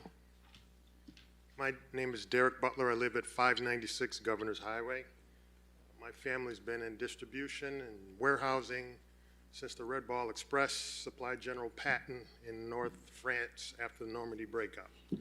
So this feasible and prudent alternatives, I've got some exceptions to some of the statements made on the first. I think Mr. Duffy, first of all, was advising that marketing disadvantages of the smaller, I believe it was a 152,000 square foot building that was shown as an alternative was inefficient and not viable, that there were too many marketing disadvantages to that.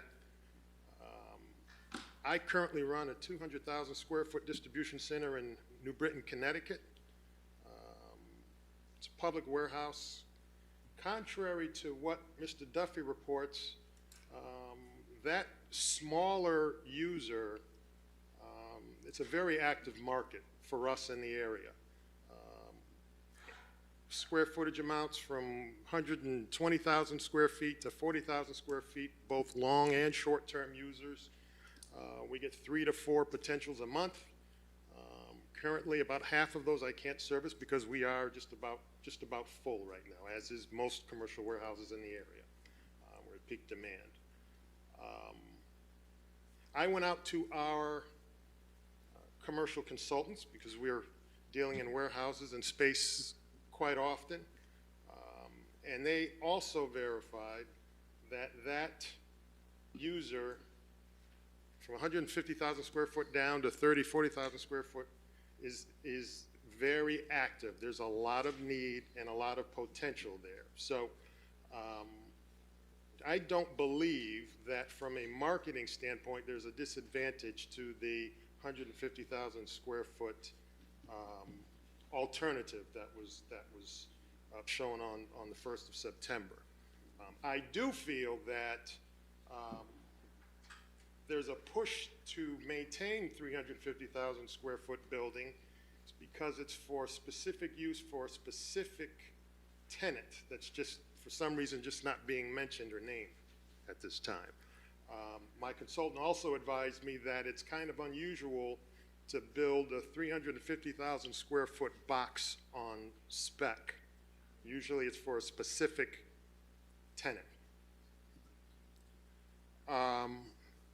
Later that night, on the 1st, time mark 227.57 on that same evening, Mr. Wheeler states that the building, half size of the proposed 350,000 square foot building, mentioned that half the size would have the same construction cost as the 350,000 square foot building. So again, I went out to our consultants and I got the average costs for building a commercial distribution warehouse facility. So what was told to me by the folks that build the boxes, that the construction cost of a 150,000 square foot building, on average, distribution space, $100 a square foot to $125 a square foot. Also mentioned to me the construction cost of a 350,000 square foot building, average construction cost is also $100 to $125 per square foot.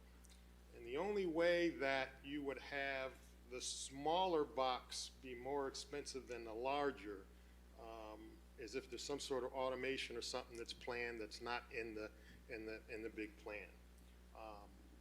I didn't rest with that.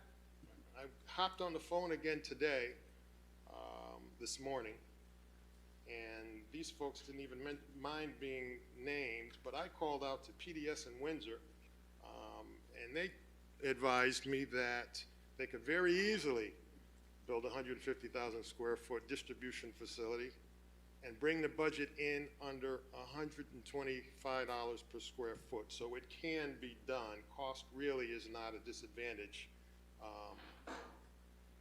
with the smaller alternative. So based on that, you know, in my opinion, it's a prudent, feasible alternative for our area is that if it has to happen, it should be that smaller 150,000 square foot alternative. Thank you. Mr. Butler, I've got a question for you. Does that 150,000 or 125,000 a square foot include the purchase of the property, the site improvements that are necessary, or is that strictly the building? Construction and site. So under that 125 per square foot, it includes all the site costs, including the purchase price? Correct.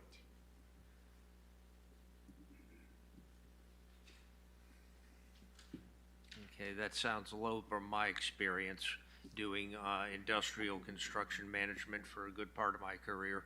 And I was advised that the $100 a square foot is more customary. And how much was factored in on that for cost of the property and cost of the site improvements?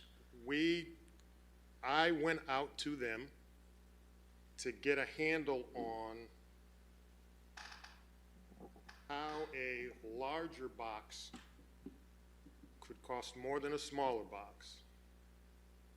That's what I asked for. So I asked for development construction cost, what they're averaging today.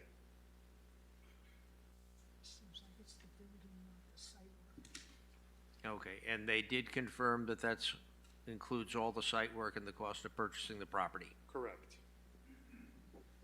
All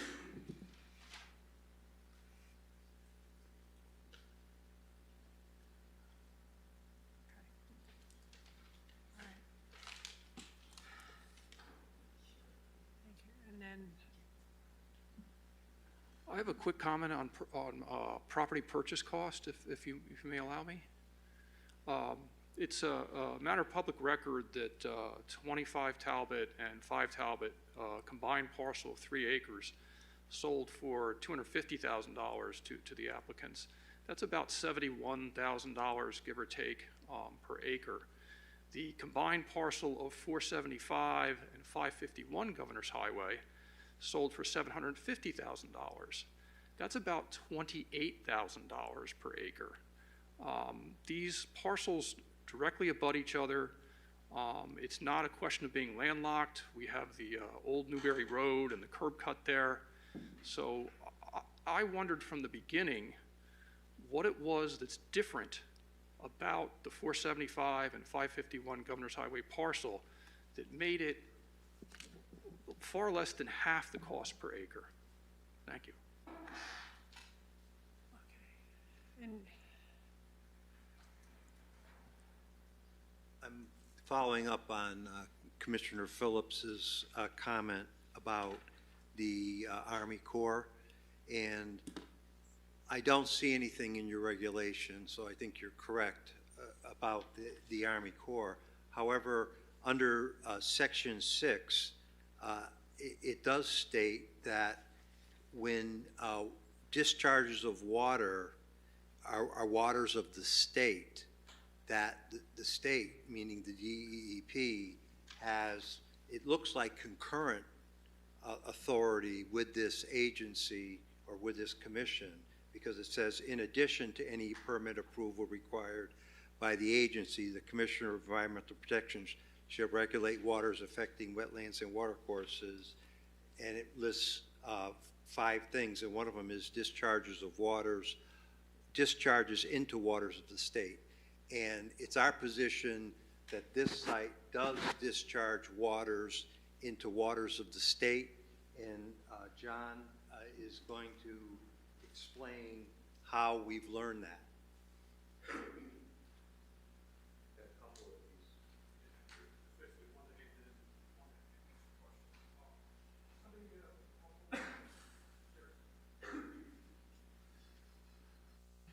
Okay, I started with JMM LLC's letter where they mentioned the low vegetative state in the water courses, and words to the effect of, because of that low level of vegetation, that the Army Corps of Engineers would not be involved in regulating this.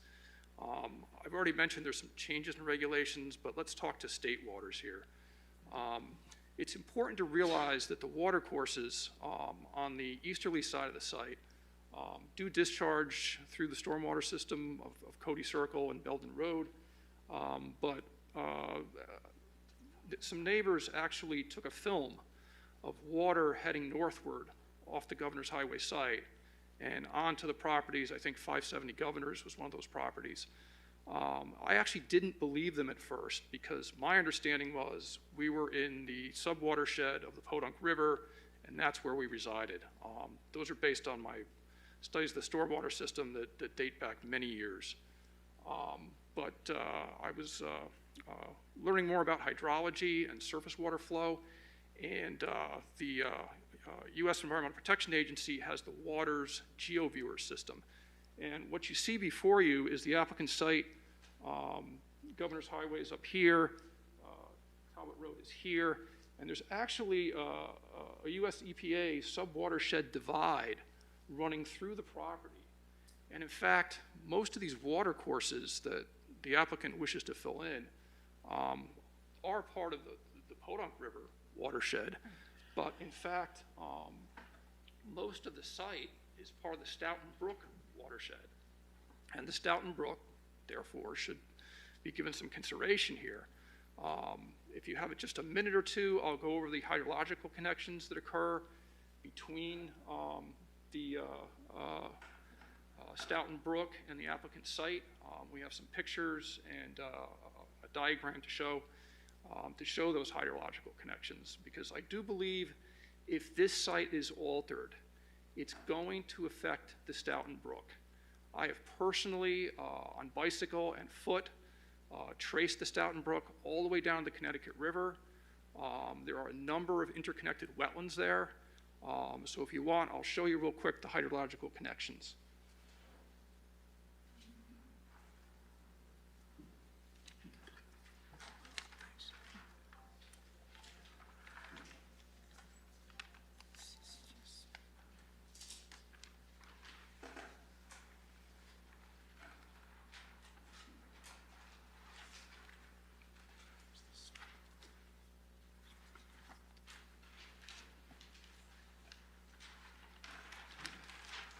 Okay, what you see is the applicant site is to the left here. The property owners on Governor's Highway are to the right. And you see the mailbox for 570 Governor's Highway right here looking westerly. And you can see water streaming across the street, flowing northerly. As they enter 570 Governor's Highway and the adjacent property, they do flow to the Stoughton Brook, which is at the rear of those two properties. And from there, it flows downstream behind the commercial storefront property, past G&S Scrap Metal, across Nutmeg Road, through the Electromethods property. It does not enter any stormwater system as it goes through there. There's some culverts, obviously, especially at the Route 5 railroad track and Main Street. It then flows through the zip line park and a small quarry, I believe, and then underneath Main Street. And I do invite the commissioners, if you take your tour, to stop over on Main Street. The Stoughton Brook is right near where Governor's Highway ends.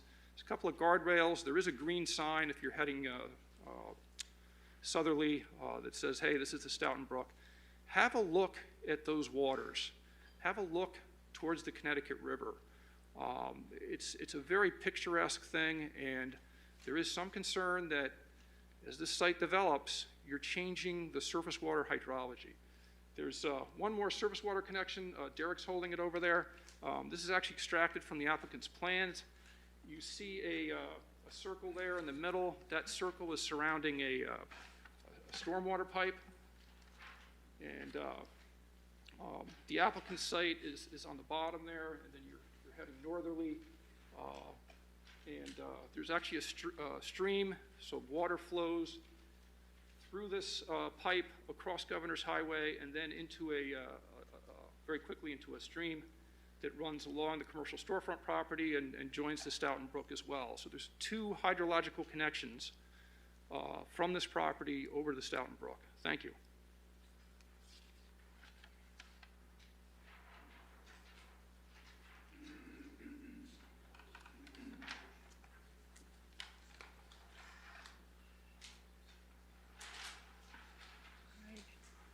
And then, did you have those bullet points that you wanted added to the minutes? Have you given that document? This would be the time.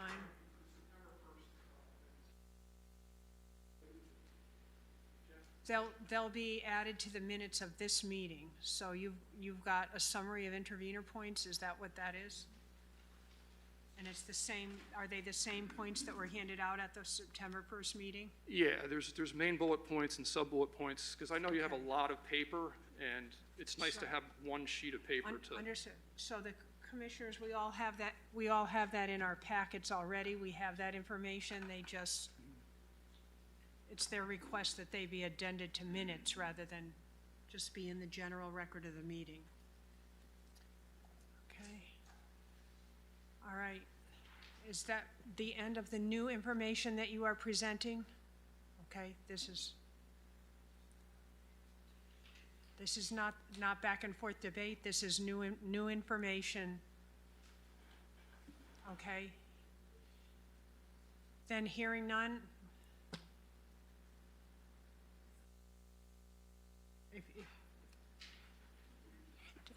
do you have new expert testimony?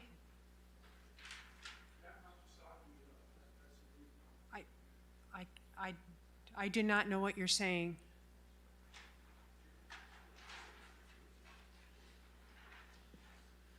I'd like to call our entomologist to the stand. He has some very brief testimony. I know the hour's getting late, so Matt, you want to come up here? He has some specific comments Are new comments beside the previously? yes. Okay. Good evening. For the record, my name is Matthew Nachisaki. I live on 344 Hilton Drive, and I've lived in South Windsor my entire life. I recently graduated with a Bachelor's of Science at the University of Delaware, specifically in entomology, which is the study of insects. I would first like to thank my resident South Windsor neighbors for their careful attention to the wildlife in our area and for all their observations near and surrounding the site. This includes recently a bobcat mother with 2 kittens, a bald eagle eating a squirrel, and various owl sightings, all of which were within 500 feet nearest to the Talbot Lane site on Governor's Highway. Now, there were lots of gray tree frog sightings. However, green tree frogs are on the applicant's list and were mentioned earlier, but are not found in Connecticut, and their northmost range is Maryland. Now, with the infamous tiger beetles, the Cincinnati, South Windsor is known for having state-listed species on the relic sand dunes here. There were 7 observed on the site, but what does that 7 entail? It could be 7 adult beetles, 7 larval burrows, 7 species. It is rather vague, and even 7 beetles would be enough to confirm that there is a population established in the sandy soil at the site and surrounding areas. Does the applicant have a list of which tiger beetle species were found during the survey? What did their entomologist say that they hired? Now, with the toadflax flower species, which was reserved a very small area off Governor's Highway, the common road flax was a typo on the ecological report summary, and there is no such species. The species name, however, which is Latin, Linaria canadensis, which is the blue toadflax, not common toadflax. Was that what the applicant meant to say? Toadflax is not on the CTDP species of special concern list, but the blue toadflax requires sandy soil, and upwards of 900 square feet might be enough to let it survive in that plotted area. Yellow or common toadflax, those are both common names to a different species in the Linaria genus, is native to Europe and parts of Asia, introduced in North America, and as the name suggests, it is very common, and I have seen it on the site and surrounding areas. My professional opinion is that if the tiger beetles are present here, this is not enough space preserved for them at the site. Regardless of if the tiger beetles are here or not, at the site specifically, there is an overwhelming abundance of native biodiversity at the site, as the town's residents have shown. These watercourses around 25 Talbot Lane site are said to be ephemeral, meaning that they will last for a short period of time. Vernal pools are also called ephemeral pools. How will this affect the amphibian spring migration when traveling to vernal pools to breed, considering the chemicals and other things that leach into the watercourses from the runoff? Thank you for your time and consideration. This is all I really have to say regarding the flora and fauna that will be affected by the 25 Talbot Lane proposed building. Thank you. Question?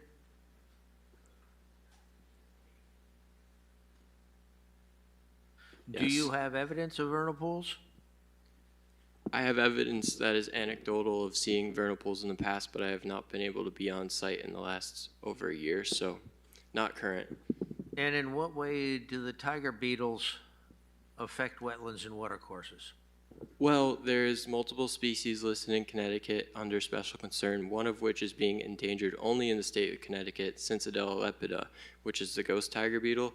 And if they were to be on the site, then that would cause complications, and they would most likely either have to be removed and relocated, or they would pause construction, evidently.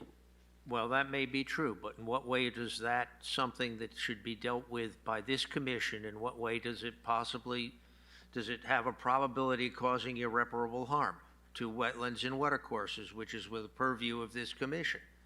Well, what other commission would be considering the tiger beetles? Because the wetlands are one of the ecological aspects of the landscape, and with the sandy soils surrounding it, which the applicant has preserved a small area for common road flax, which was a typo, then why would the tiger beetles not be of concern if the plants are? My suggestion is you should bring it up with the, either the correct commission here in town or the correct agency at the state or federal level, because I still haven't seen how it is pertinent to this commission. Okay, so has any of the ecological animals that I've mentioned tonight been part of the Wetlands Commission, because I believe they are all affected by it?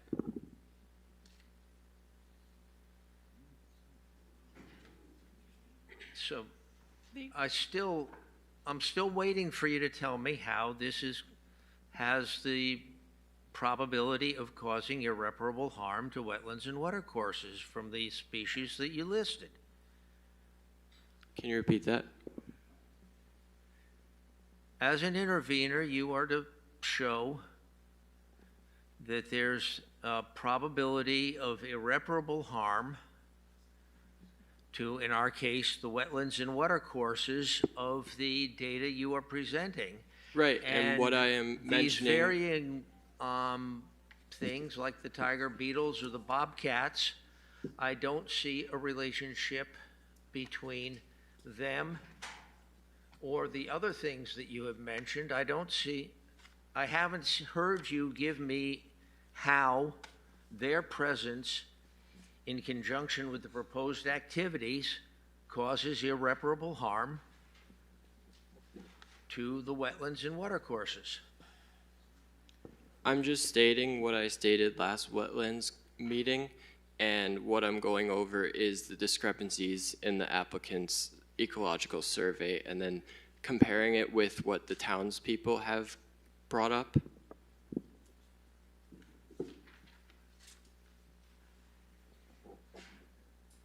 You know, there may be wonderful wildlife there, but for a wetlands permit, we are limited to wetlands. Okay, thank you.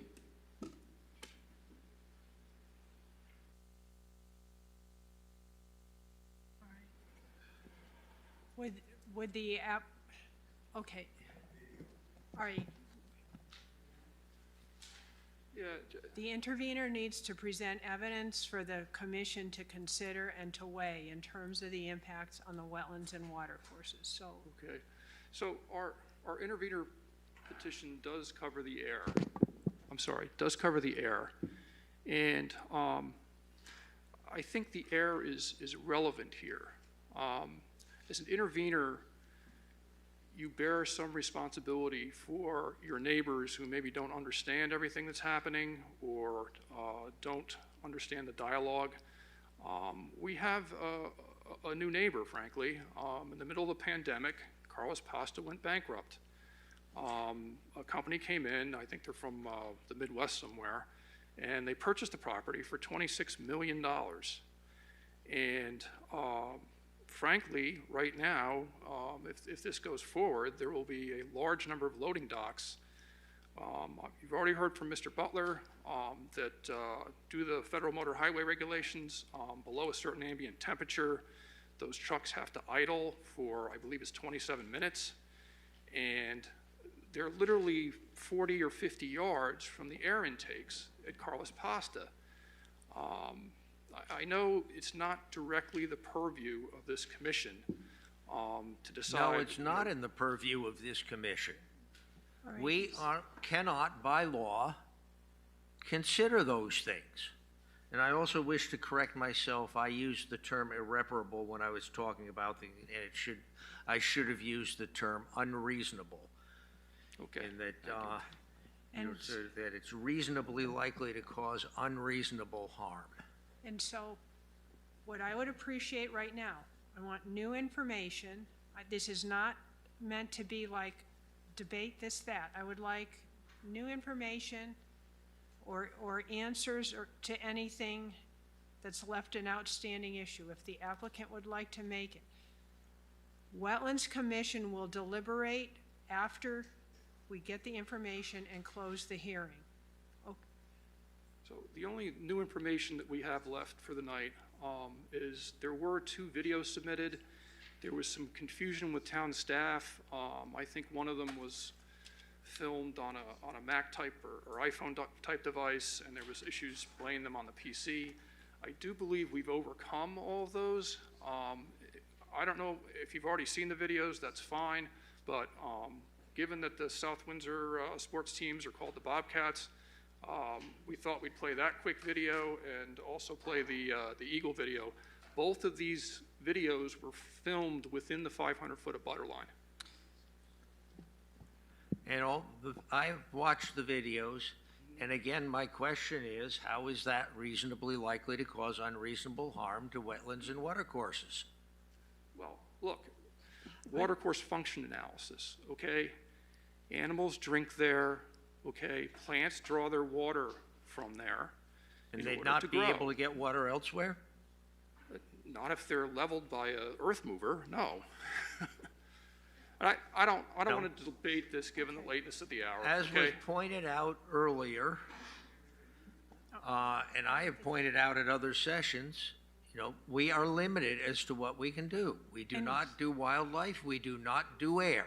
And perhaps I overinterpreted Conservation Commission. I don't, and we'll take that input. I think the commission has all heard and understood the presence of these, all these plants, animals, and so forth. I think we all live in town. I have personally observed all of those in my neighborhood, including the bobcats, including all of them. That's not a question. We recognize their presence in the area, and Thank you. We'll deliberate. We do not need to go back and forth right now. I want this commission to be expert input on any conditions of this site. Now, does the applicant feel like there's anything else that should be mentioned that hasn't been mentioned? And I know the attorneys have each reserved a comment.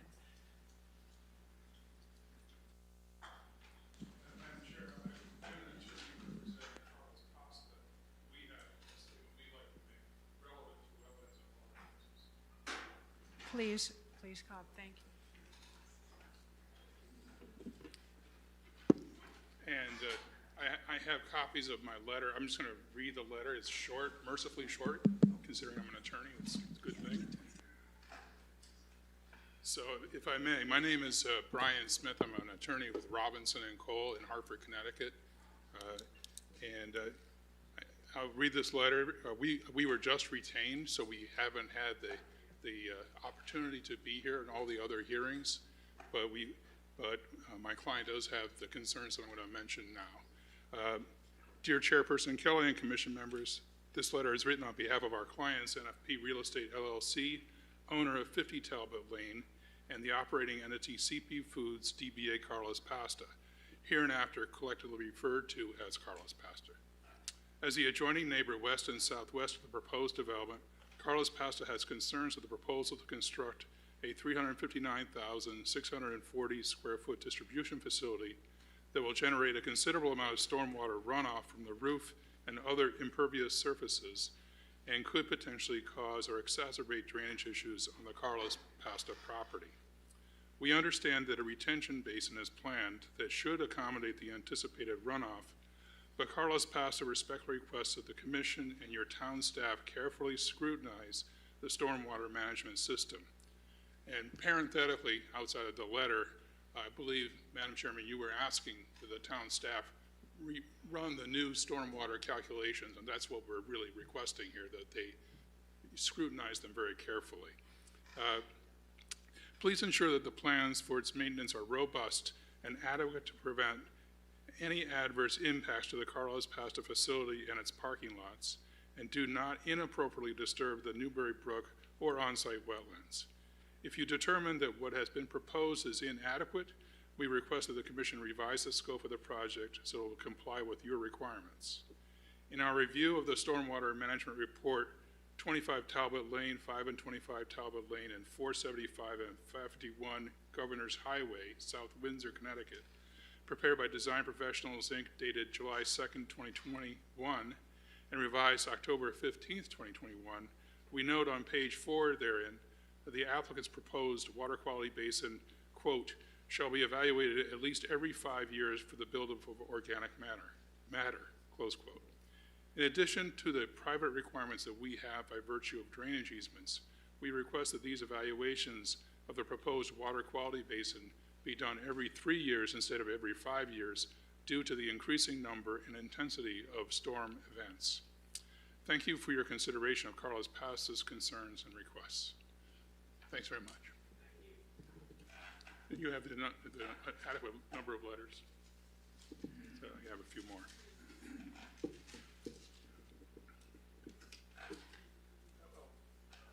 I just have one other quick comment because there was Carlos Pasta was mentioned earlier about another concern that's not relevant to this commission. To the extent that we have the concerns that one of the interveners was beginning to articulate, we would take that up with planning and zoning. Thank you.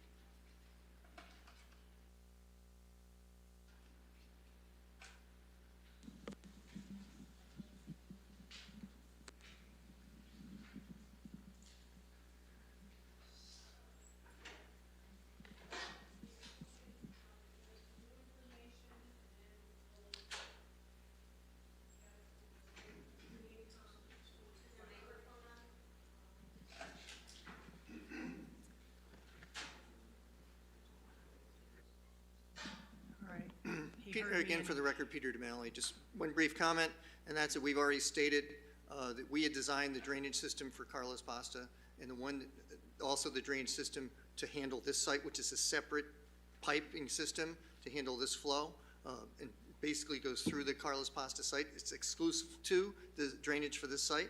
It does not handle the storm drainage from Carlos Pasta. It was designed in consultation with Carlos Pasta and the then owners of the property, the Talbot family that owned this subject property. So it was designed with that in mind. It was reviewed by the town engineer, as I testified previously, reviewed by this commission and Planning and Zoning Commission, and they approved the application for Carlos Pasta, and it's been built and it's in place,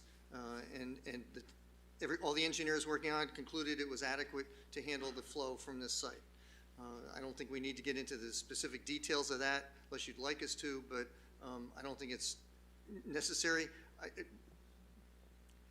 Suffice it to say, the town engineer will be looking at all our stormwater drainage that was going through Planning and Zoning Commission review, make sure everything's adequate, just like he did for Carlos Pasta and other area developments. So suffice to say, that review will be complete, and our professional engineers put his stamp on it, just like we did for Carlos Pasta. And just to confirm, so when you designed it with this site in mind, you had a similar percentage of impervious coverage to what is on this site? I guess that's, or? Yeah, we designed it for the maximum impervious coverage on this site under zoning, which is 65%. And from what I understand, this is a lower percentage. This is a lower percentage. Thank you. Yeah, there is plenty of capacity. I've been told by our engineers there's plenty of capacity in the pipe. Okay, thank you. All right, so I couldn't.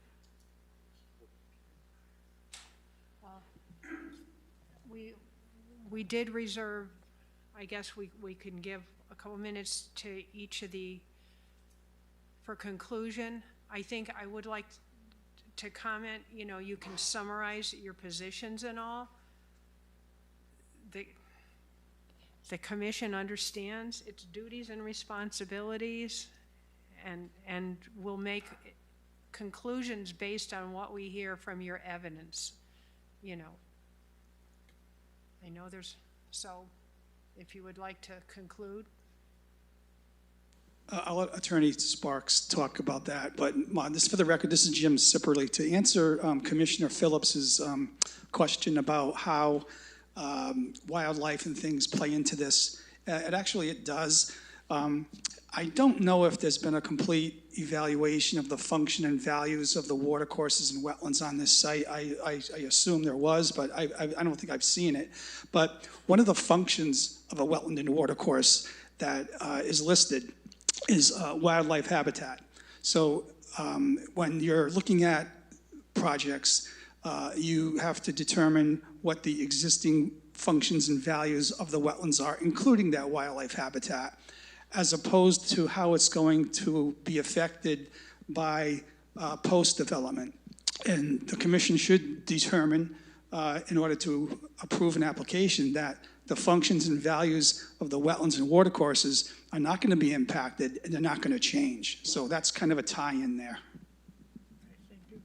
And I guess I just realized we had one other bit of business we always do in the public hearing is folks should disclose, commissioners, if they have gone to the site or made a site visit or. I went to the site. Anyone else? I've been to the site. Okay. And I went to the site twice and visited, and once was with Jeff, and I did take a look at selected places on the site where I was interested in seeing what the soils looked like. And just for disclosure and the record, I am also a professional member of the Society of Soil Scientists of Southern New England. I know the soil scientists in the room. I have served with Mr. Sipperly on volunteer commission as part of my day job at the North Central Conservation District. I serve as wetlands agent in one of the towns in the Hartford region. I also check wetland lines at the request of municipalities in some of the towns in that area. And yes, I have reviewed the work of some of the scientists in this room. So I do have that bit of background. And I'm a certified CPESC, Certified Professional in Erosion and Sediment Control, licensed, or certified, not licensed. Okay. All right, now on to the attorney. Barbara, just on a similar thing, since I was questioning the cost estimates, my professional credentials, licensed professional engineer, retired, spent the last 20 years of my career doing industrial construction management for Pratt & Whitney. Okay. All right, so that's what we may bring to the negotiation. All right, now on to the concluding points. I would think the intervener can make theirs first and then wrap up with the applicant. Thank you. I know this board has a lot of information before it, and I mean, I don't envy you weeding through it all. We appreciate your consideration of these issues raised by the intervener. We request that the commission apply the 6 factors contained in your regulation. I think it's 11.2 to this application. I think the one factor that is problematic for this application is the reasonable, or excuse me, now I'm doing it, feasible and prudent alternative.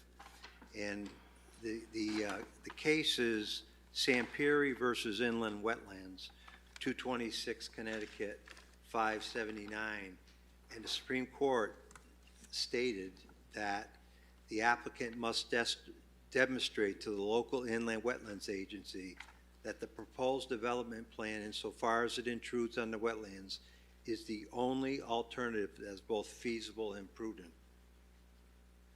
The applicant has fallen short of that high standard.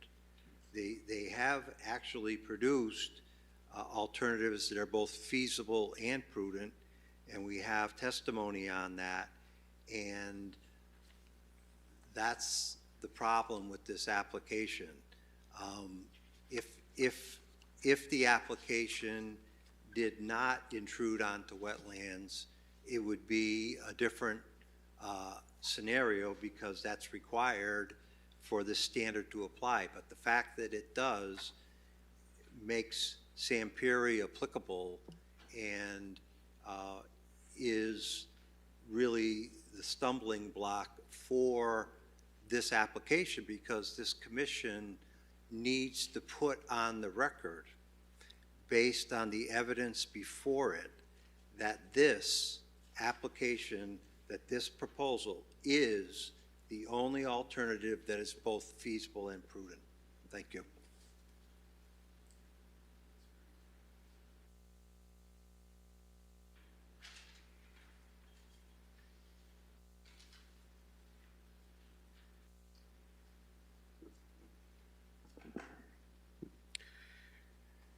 For the record, James Connor, attorney for the applicant. I think it's pretty clear that the commission is very well familiar with the limits on its jurisdiction and what constitutes a wetlands impact and what doesn't. I think it's also clear that the commission understands the rules, that it is not to second guess what might take place in an application before other agencies that are charged with other aspects of environmental regulation. In this case, just to note a couple of things that have come up this evening and earlier, it was suggested after it was pointed out that U.S. Army Corps of Engineers jurisdiction is not something that this commission is going to second guess or condition its decision on, that DEP regulates discharges to the waters of the state. DEP has a system of individual permits and general permits, and the applicant and its design team are very well aware that it is going to need to have DEP water discharge permits. We are presuming that those are going to be general permits that we will qualify for, and we have been working with DEP on that, and so that it is not news to the applicant that there will be an evaluation before that agency based on their criteria for general permits as to whether we are providing adequate protection for water quality in the development and operation of this site. In fact, in the process that DEP currently uses with regard to the stormwater discharge and construction period dewatering discharge, that they consider a variety of non-wetlands species of special concern. And this month, the applicant has been working with its consultant and has been working with the town with regard to the translocation of tiger beetles that were identified on the site, which have dwindled apparently from the word that we've gotten from the consultant after spending several days on the site, from what had been identified previously as 7 beetles to a single beetle that is able to be translocated, likely due to the natural ongoing encroachment of invasive non-native species on the site that's destroyed the sandy habitat. So these are again, the Commission is aware that certain aspects of this are outside of their jurisdiction. But the main thing I want to come back to is the standard that the decision of the Commission has to be based on substantial evidence. We have produced expert witnesses on a wide variety of topics, including whether this development is prudent. As I mentioned earlier, Mr. Duffy testified back on September 1st about the configuration of the site as one large building as opposed to several smaller buildings, with regard to the attractiveness of that on the demand side in the market, in this specific market. And not everyone is involved in commercial real estate, but there are a number of sub-markets in the greater Hartford area. This market's different from the New Britain market. Mr. Duffy's qualifications in the commercial real estate business have been put into the record. Mr. Butler has a great deal of experience in the aspects of transportation and logistics that he handles, but not on the finance side. And I do appreciate he made phone calls to a number of people in his business network. Those people are not here. They were not available to be asked questions by the Commission. And I don't think that a secondhand hearsay statement about what other people say can be credited to a level that it would constitute substantial evidence for any decision by this commission. As Mr. Phillips asked, one of the issues here is whether or not the costs that are involved include land. Well, the land has already been acquired in this case, so that what's done with the land and what is prudent is different than if you were just determining what the cost is for a delivered product to an end user. There are already sunk costs here. There are a number of costs for developing the site also that are going to be fixed regardless of the size of the building. So I think I would refer you back to the testimony back on September 1st by Mr. Duffy with regard to the issue of prudence of developing a different plan. And I think I'd also point out that a couple of the plans that were put up on the screen were things that other business people were looking at doing that, of course, never got off the ground. And I think that does speak to the question of whether or not that was prudent. And I just also want to point out that there's been a lot of coulda, shoulda, woulda statements made by various representatives of the interveners, with regard to better methodologies. The issue of wetlands delineation has not involved any testimony by anybody on the intervener side who was actually on the site. We have presented the evidence from Mr. McManus. Mr. Logan, the town's independent expert, has presented evidence, has been here and answered questions. All we've gotten from the interveners expert is a critique, is an explanation of things that he saw over a Zoom call, and I don't think that that sort of secondhand information or critique or claims of gaps or an innuendo that there's an improper business relationship of some kind between the applicant's expert and the town's expert in any way constitutes evidence, let alone substantial evidence, that ought to be part of the decision that this commission makes. So, in summary, I would say there is substantial evidence that this commission has gotten. It's gotten substantial evidence from the applicant. And based on the substantial evidence from the applicant and all of the other information that's been contributed by town staff, by the town's consultant, that each and every one of the criteria for approval of this application has been met, and the commission should grant the application. Thank you.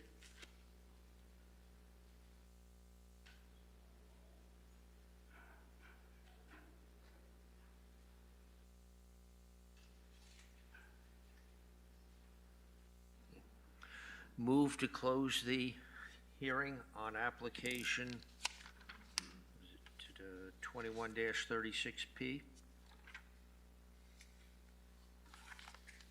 Second.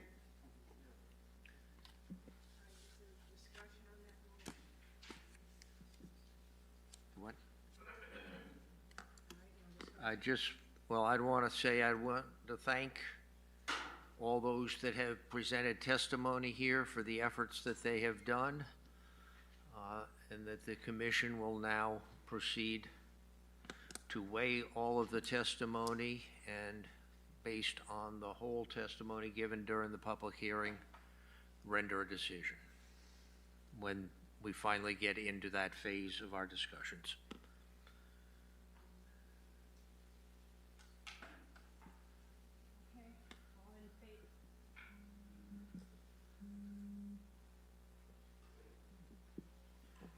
All in favor? Aye. Aye. Anyone opposed? Anyone abstaining? All right, we have officially closed the public hearing. I also appreciate all the input everybody gave. I know we've got documents and things that we also have received tonight that I think everything warrants a second look. So it's also a late hour, and I don't think we want to go forward with deliberations on this tonight, so. I would suggest we postpone till our next meeting. I agree. All right. Okay. So then we are on to the other business. We had deferred earlier in, okay, maybe we got to give it a minute to let the room. The audience, the commission is still in session. Would you please stay quiet? Okay, so we need to have staff So address we CPay. have a couple items of business. We received an application from the town, application 21-49W, which is Town of South Windsor, Beelzebub Road construction.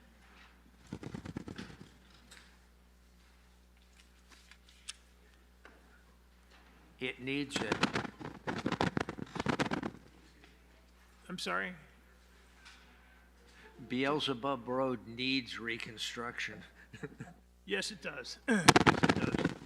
So there are two water courses that cross Beelzebub.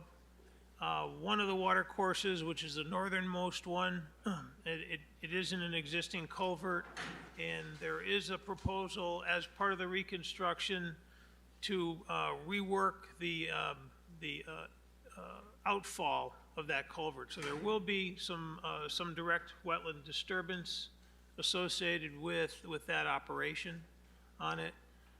The other outfall, any of the disturbance associated with reconstruction of the road will be within the up the review area. So, question I have for the commission is, would you like to have a public hearing for that application? If so, obviously, we're going to need, we'd have to set a date for it and advertise it, or not.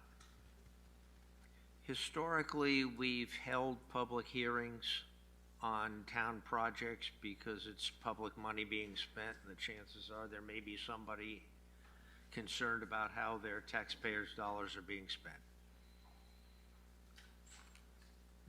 Even though that's not a wetland. Well, All right. of the three criteria that we can do for public hearing, It's the public interest. probability of public interest is one of those. So move, hold a public hearing on application 21-49W based on the possibility of public interest. Second. Okay.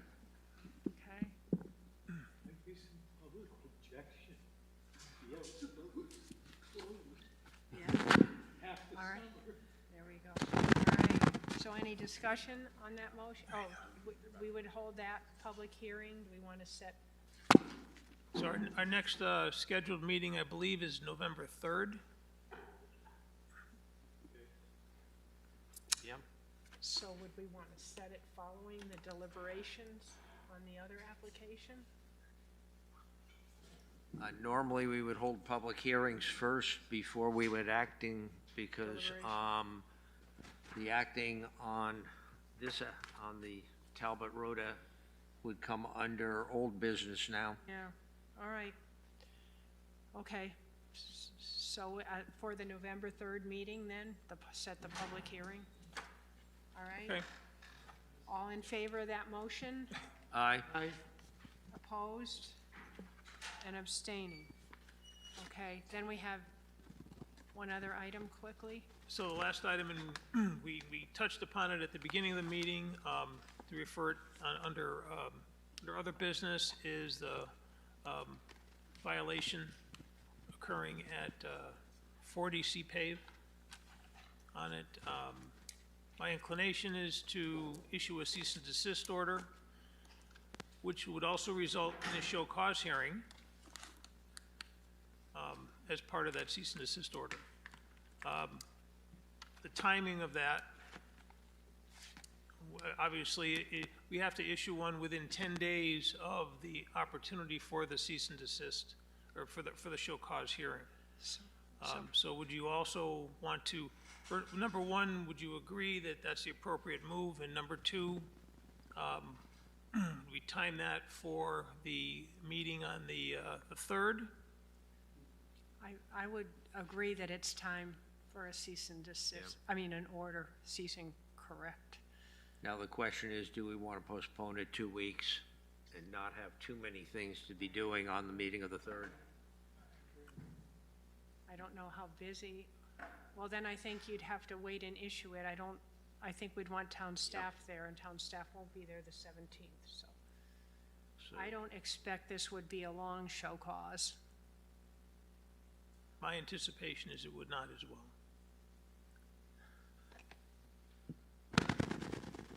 And I'm thinking that the town public hearing will be relatively brief because there's very little wetland.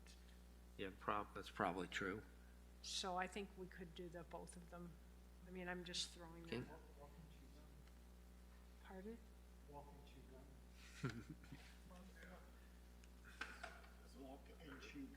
Yes. Yeah. So I don't know. So would you like a motion to issue the order, or you're just? I think we'll give the directive. Yeah. Here we go. It's time. They need to fix that mess. Okay. Now there's a favorite topic. Move to adjourn? Second. All right, all in favor? Aye. Aye. Opposed? Abstaining? We're out of here.